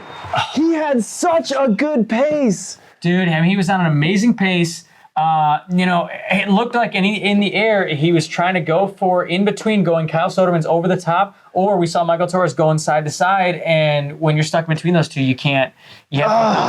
We've seen it a couple times with the decisiveness on some of these obstacles. And I don't think he was that pumped, if I'm being honest. I mean, he had an amazing pace. He looked strong. I think it was just he didn't know how he wanted to grab it. Which is crazy to think about, that he's not pumped at that point, because he was going faster than anybody else, and he had so much time to rest. And it makes you wonder if he would have taken that time there and said, okay, you know what, I could maybe beat it right now, but I'm going to take an extra 15, 20 seconds, if it would have just been a walk for him to the buzzer. Yeah, and I honestly, I think it was just trying to make that decision. I think he tried to go over the top and just didn't work out for him. You know, there's Lachane to the third door, overhand, both hands over the top, seemed to be the easy way. It was more like a jug of nice big hold, or I was gonna catch the intended way, but I kind of mixed the two. And with that, we're gonna go back to the leaderboard. So Jake Murray's run, that's gonna put him in 4th place overall, and he's taken up that 3rd qualifying spot. Right, and Drew Drechsel in 1st place right now. You know, he's one of our guaranteed athletes also, just like Jessie Graff, so he's automatically in the major. So that puts Michael Torres, Kyle Soderman, Jake Murray in our 3 qualifying spots, but we still have some competitors left. Yeah, and we didn't see the finish there from Jake, so we're gonna see if he can hold on to that 3rd spot. Right, and he's got a fast time right there, but I mean, you know all the other athletes are looking for that buzzer, and if they hit it, Jake gets pushed out. Yeah, so we'll see. Looking over at the female side of things, we've got Kylie Hughes, 13 years old, sitting in 1st place. Coming out of nowhere, but I mean, she's the only athlete on the women's side to beat that UFO, get that dismount, and so she's in a really good spot. Right now, you got Kirsty Pratt and Shea still holding on to that 3rd qualifying spot. Still holding that spot from the first runner of the day. I mean, it's so hard to run early and still put up like a fast enough time, especially because everyone gets to watch her run. Super impressive that she's still sitting in 3rd. And you know all the other women are looking at that UFO going, it doesn't matter how slow I go, if I beat that UFO, I'm in a top 3 spot right now. So we'll see if Kirsty and Shea can hold on. Yeah, so let's find out if anybody's gonna beat that. Up next, we've got Megan Rowe, who is a very strong female competitor. Yep, she just had her rookie year in American Ninja Warrior this year and took 6th place, 1 spot out of making it to city finals in Tacoma. And you can see she's got closed-toed shoes on here. On American Ninja Warrior, she was, infamously known for wearing those sandals. She did ask us. She had some sandals beforehand, said, hey, am I allowed to wear these? Unfortunately, at our gym, no, you gotta have closed-toed shoes, but, we'll see if that throws her off. I have a feeling it won't. I don't think it will either. And Megan, she's up in Wisconsin and she trains with Drew Knopp, Dalton Knopp, and she is a very high-level climber. So, hoping that we'll see her get into the back half here, because I think if we see that, we're going to see her do some special things. She's got the grip to show it. Yeah, and I think this is definitely a competitor. I expect her to get through the Lachey's. I think she's very strong. It's going to come down, I think, to that UFO catch. Well, we've only seen one woman get past the UFO at this point. And, we don't have that many runners left. So if you get there fast enough, I think you have a really good shot at being top 3. And if you beat it, you're certainly going to be top 3 at this point. You'll be 1st or 2nd place. Yeah, and a very good move there. We saw it from Darren Perez, but hooking her toes onto that bar to really control the swing into the next A-frame. Yeah, looking very controlled, but she's spending a good amount of time here. I think if anybody's got the grip endurance for it, it's her. But still, like we talked about, if you got to get to that UFO fast, I don't know if she's going to get there fast enough to lock in a top 3 spot. I think she's going to have to beat the UFO if she wants top 3. Shorter competitor has to use that truss to get up, which is allowed. Can use that truss to kick off of to help yourself up. Looking good on the Lachey's. Yeah, she's got a really good swing. You see she caught and immediately kicked her legs forward, keep that momentum going. Yeah, and that's something that definitely comes with experience. When you're trying to get through Lachey's quickly, even if you can't link them, as long as you can kick through when you land on the next bar, it's going to set you up to take less swings. You see it right there. As soon as she catches, she kicks her legs forward, keeps that momentum going. It's going to save a lot of time and energy for the rest of the course. Just has the dismount left. And it's close. She looks back at the judge, gets the okay. A really close dismount there. Cow, that was very close, but the judges give her the go-ahead. And 2 minutes left. She took a lot of time to get here, so she's going to have to beat this obstacle.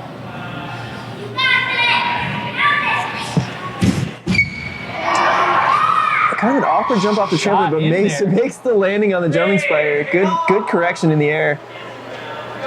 She's hitting a pretty high rate. Okay, now she's coming down. Well, kind of. We've seen some competitors get really high, and then they get a little bit more swing than they expect.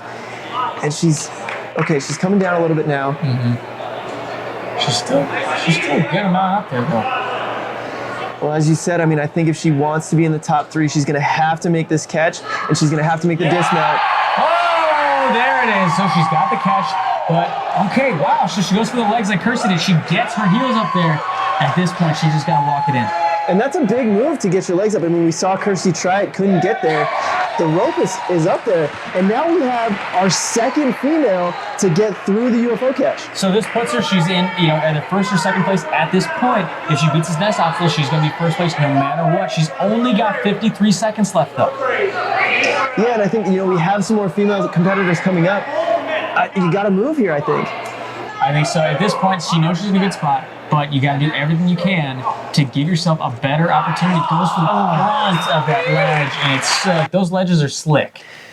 And it's you're a shorter competitor, so I get the reach is a little bit farther, but the ledges are so slippery. I just don't think she was expecting the reach to be that far. Yeah, and those are some big moves. Those are some big moves for sure. So next up, we've got Sam Folsom. This is, a younger competitor. He's 16 years old. Compete. And I heard about him when he was coming to this competition. He just came from Mike Cook's Ultimate Backyard Warrior and took top 10, which is very, very difficult to do. And he's showing it. He's speeding through our first 2 obstacles. Yeah, and again, I mean, we've seen this with the younger competitors. It's got to be intimidating to be up against, these veterans that have been on the show. They've been competing for many, many years. Wow, and just dynoing through. And, I think that's smart if you're comfortable doing it because it saves you a lot of time. You just pop right through. And he's keeping his feet up as well as a taller competitor. That's very important. And Jake Murray was 30 seconds through those obstacles, and he was only 5 seconds behind Jake Murray. Wow, that is very impressive. A 16-year-old athlete linking the Lachey's. Wow, who is this kid? Sam Folsom. Unbelievable. Only needs 1 extra swing just for the dismount, and he's already through on jump spider. And he's not even taking a rest there. I mean, as a 16-year-old competitor, I get that he's fast, but to not even take a rest before this UFO catch, to just jump right into it, I love this. And he catches the UFO. Look at his He's on the hands front. on the front. He's so strong, he's able to compress it in when your hands are down in the right spot. He's not even... I mean, he's just going for it. I think this is ahead of Drew Drechsel's time right now. This is absolutely crazy. You don't see athletes do this very often, and this is also somebody that we don't know of. I mean, the question is going to become, does he have the endurance? Does he have the cardio to match this pace? Right, it's a matter of experience, and for Sam, has he spent the hours in the gym? Has he run courses a ton before so that he not only can do this, but he knows that his body's capable of pushing through when you need the endurance to finish the whole course? And he's taking the rest here, which I like. I think this is smart. You have so much time on the clock. You've put yourself in a really good position to succeed. Taking the rest, but he's still 30 seconds ahead of most of the competitors at this point. But look at this. You can see all the other competitors seeing something special is happening here too. Because look, everyone is right there. All the competitors are just watching. Who is this kid? He goes for the reach. Doesn't get it. And we've seen Hunter. He knows he can't use his feet here. I mean, he's going to have to catch this thing. It goes, reaches again, doesn't get it. Oh no. He's going to have to launch for it. And he's got it. Oh my God. So does he have anything left to complete this? He's been hanging for so long. He's got 2 minutes left. And he makes the dismount. What? Unbelievable. And he's still on. Look at this. 1 minute and 50 seconds left. He has so much time. But now it's just a question. Same thing we have with Jake Murray is, how much time do you take? Does he go for first place? Does he take a little more rest? I wonder how he's feeling at this point. I mean, right now he's ahead of Torres and he's jumping into this obstacle. If he can complete this obstacle... 2 more grabs left.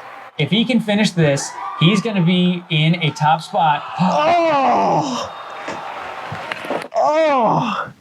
my gosh. It looked like he had his fingers over the tip of it, just over the top. Maybe just not enough. He was so... What? That was that was amazing, and I think you pointed out every ninja on the sidelines was watching him go through the cannonballs and the bar drop. Well, who is this guy? Who is this guy? It's Sam Folsom. Unbelievable run. Yeah, and unfortunately, that puts him right behind Jake Murray in time. So as of right now, he just misses out. He's the first to miss out on the qualifying spot for the major, but being right behind Jake Murray is a pretty good spot to be, and I have a feeling we're going to see a lot more of Sam Folsom in the years to come. Yeah, I mean, honestly, just the way that he attacked the course, the strength that he had, he made it through the bar drop, which a lot of other competitors didn't make it through. This kid is going to be special. Not only did he make it through the bar drop, but he made a huge mistake. He hit that thing off, took a lot of swings, another mistake, and still was able to get through that thing. You're right. His run was so impressive. I forgot that he actually did that. Yeah. You're absolutely right. Which begs the question, if he had just gone for the Shea right away, would he have had the energy? Would he have gotten through the course? I mean, you got to wonder. But even still, just such a phenomenal run. That was an amazing run. And next up, we have Jesse Wildman on the course, also an A&W competitor. And he's been known for going fast. He's been training for a lot of years, and he's a very strong competitor. I could see him getting pretty far into this course, if not finishing. Yeah, Jesse Wildman, I'm really excited about this run. He trains in Movement Lab, Ohio, trains at Michelle Warnke's gym. And he's a phenomenal competitor. And he's running pretty late right now. So you know that he's seen the pace. He knows the time that he's got to get to try to be in one of those qualifier positions. And you can see it right now. He's not taking rest. He's going too quickly. Granted, it's the first couple obstacles, but still, I think you're exactly right. He knows exactly where he has to get, exactly what he has to do. And at this point, he knows if I finish, I'm going to be in one of those qualifying spots. Well, that's a great question, though. You know there's only been, 2 qualifying spot finishers. Right. So do you take your time? Or do you rush through and try to be fast?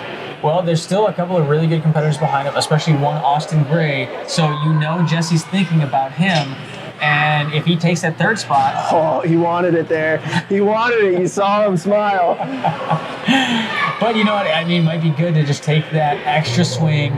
It's so early in the course. He wants the buzzer, And at this point, you just got to get a buzzer. He's looking good. He's on a good pace here. 3:10 left, taking a little bit of a rest. I think this is the answer to our question, is he's going for the finish. He's not going to push a crazy pace. He wants a little stumble there, still catches it. Yeah, I think the strategy shifted a little bit there on the Lachey bars. I think now he's definitely going for the finish. He's got the time to do it. He's going to take that extra swing. Nice, and he's got it. Now just the got the catch. Oh, no. I thought he had it. Oh, he was looking so comfortable on the UFO.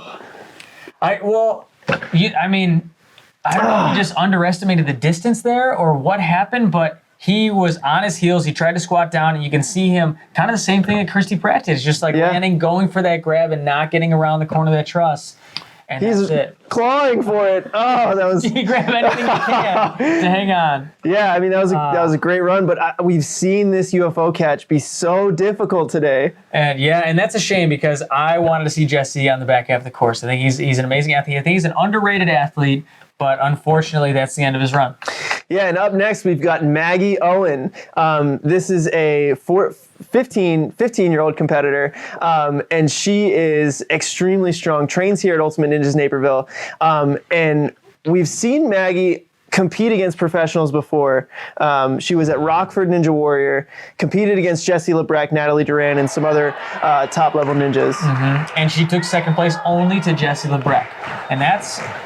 If you're going to lose to somebody, Jessie Lebrecht isn't, somebody that you're going to go, I should have beat her or anything. But Maggie's a phenom. She's been trained by you and Jessie Lebrecht, so, home gym advantage as well. So we'll see what she can do on this course. Yeah, and Maggie, rock climber for many years. That was what she started doing as a kid. competed in rock climbing for a very long time until eventually switching over to ninja. So she definitely has very, very good grip endurance. Right, if you're going to have a background before coming to ninja, rock climbing or gymnastics, really the two that I would choose to have. And I've seen her compete. She has amazing grip strength. You know, the only thing I see that really, catches her is balance, but she's already through the 2 agility obstacles. Yeah, and shorter competitor here, not having any issues with, having to worry about her feet there. Definitely. Pros and cons. Yeah.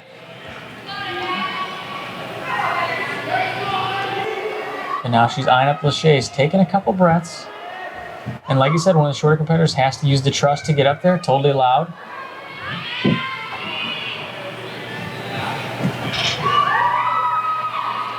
Looking good here on these Lachey's. She looks comfortable. And like we were talking about before, these are not easy Lachey's. I know we've seen a lot of athletes get through these and link them, but these are pros. And she's a shorter competitor. Those reaches, those Lachey's are a lot more difficult. Shaking out here for a second, that's not something you want to see. Don't want to see that. No, you got to get through this obstacle. Don't spend extra time here. Yeah, not at this stage, but I mean, she's looking good, but I think it's just a testament to how difficult this obstacle really is. Yeah, it's a lot of moves and a lot of big swings. And makes the dismount. Yeah. She's looking good. Has a lot of support. You can see her brother behind her with his hands on his head. He's freaking out. Yeah. Well, it all comes down to this. We have 2 women getting through the UFO. And right now, Maggie Owen is lining it up. And if she gets through, she is going to have a top spot. If she doesn't, she did not get here fast enough to be in the top 3. Yeah, she has to make this UFO catch.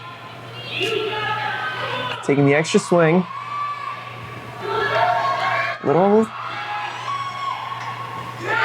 And she's got it. Okay, it's not over. We saw Kirsty Pratt. You got to make sure you have this dismount. Doesn't look like she's going for the ropes. Going straight for the dismount, and she sticks it. Top 3. That's a top 3 spot right there. Okay, she's definitely in the top 3 right now, but what else can she do? She's got 1:40 left. That's a ton of time. Yeah, she's got a lot of time left. I like what I'm seeing here. She's shaking out. She's catching her breath.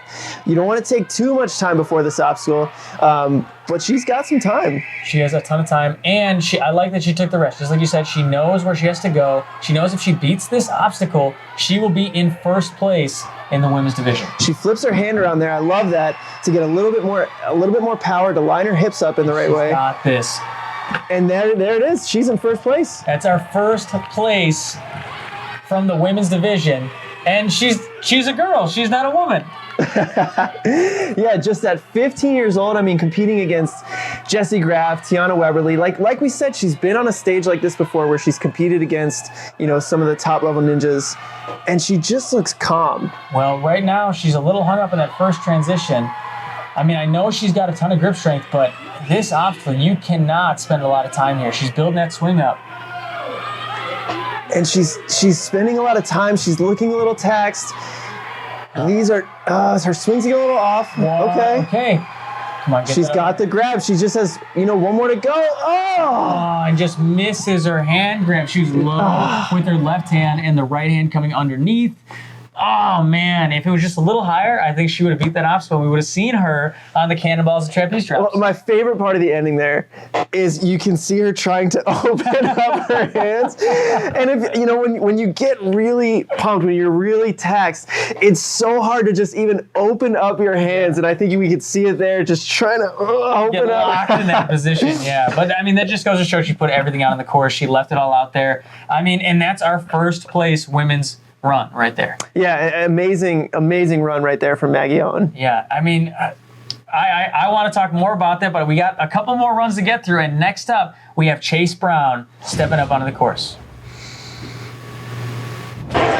Yeah, Chase Brown, I met Chase a couple years ago, asked me on the sidelines to do a magic trick after I had run, and he's amazing.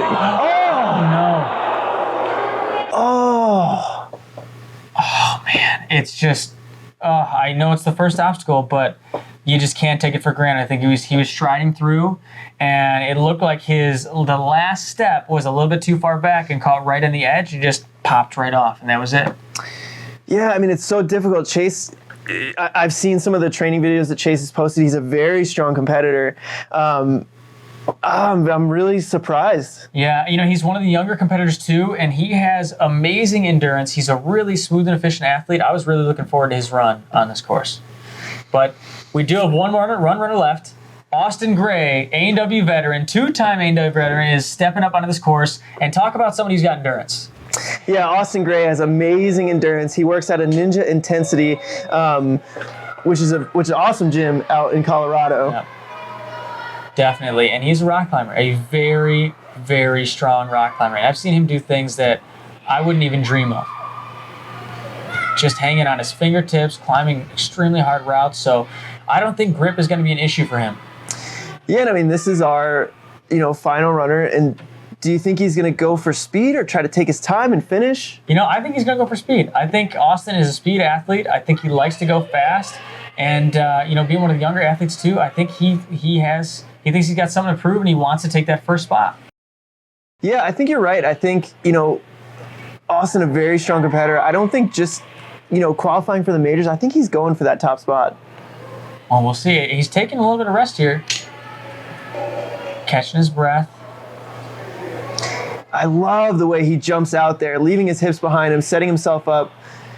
Doesn't get the connect, but gets on the second one. Yeah.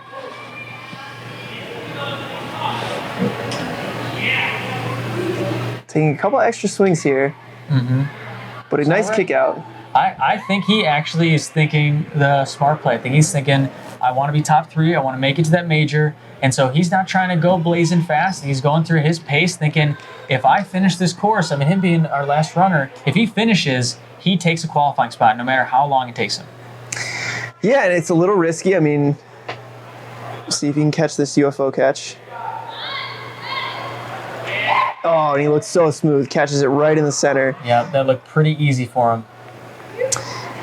Sticks a dismount, but... Well, 180 dismount there, A little flare, I mean, I think it's a veteran move. Is like his body's turning. He's not going to try to fight. He knows, I'm just going to go with it. I don't have to fight this motion, and he's going to be fine. Yeah, and that's something that definitely differentiates the veteran competitors from some of the rookies is they just understand their bodies so well. They, like you said, just does the 180 dismount. He's comfortable with it. Mm-hmm. So we're seeing this right here. Right now he's got 220 left. And that's, I think, a little bit less than what Mike Torres and Kyle Soderman had, but he's looking very controlled. I think he's playing his game right now, which is finish this course.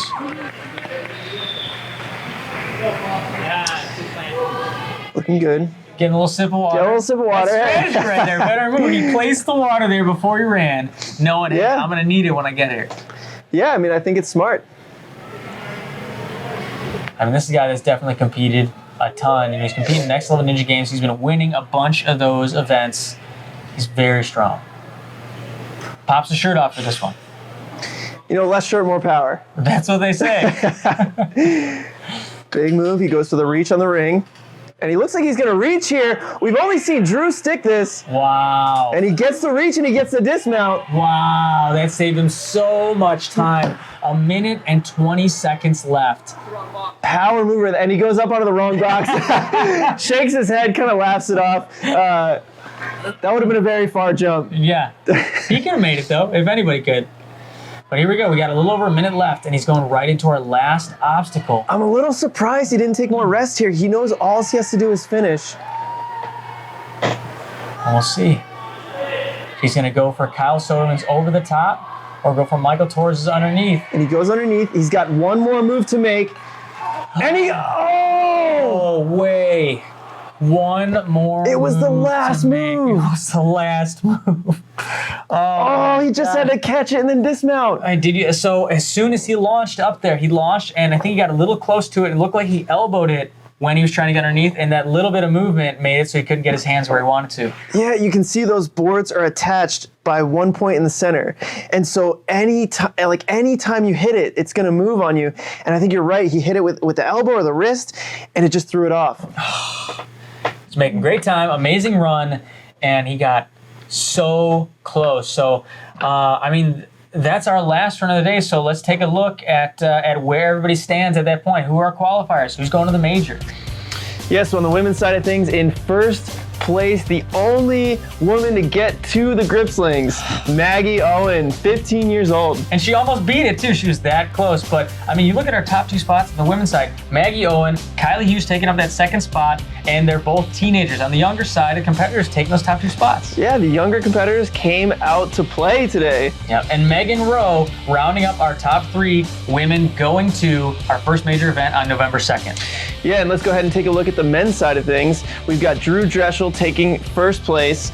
He does not take a spot from the qualifiers, so we've got Michael Torres taking that first qualifying spot. Yep, Michael Torres, Kyle Soderman, our other 2 finishers coming in our first and second qualifying spots, and then Jake Murray right behind him, almost finishing the course, but getting to that last obstacle fast enough to lock in the 3rd qualifying spot for our major. Yeah, and so we're going to be seeing them back here on November 2nd at Ultimate Ninjas Naperville for our live major event. Yep. And so there are a lot of runs. There's 64 athletes that competed. We didn't show everybody, but if you want to see anybody's individual run, you can check any individual run from the competition on UNX now. We've got our next competition coming up at Ninja Quest in Atlanta. Glenn Davis, mastermind. Oh my gosh, I've competed at Ninja Quest a bunch of times, and there's always stuff that you're never going to expect. So I'm very excited to see what that course is like. Yeah, so make sure you guys come back here. We're going to be doing course previews for Ninja Quest. We're going to be going over some of the athletes, all here on unxnow.com. Make sure you guys come back. Yeah, check us out on Instagram, on Facebook, on Twitter, at unx.now. See more updates on who's competing, where we're going next. But until next time, we will see you guys later.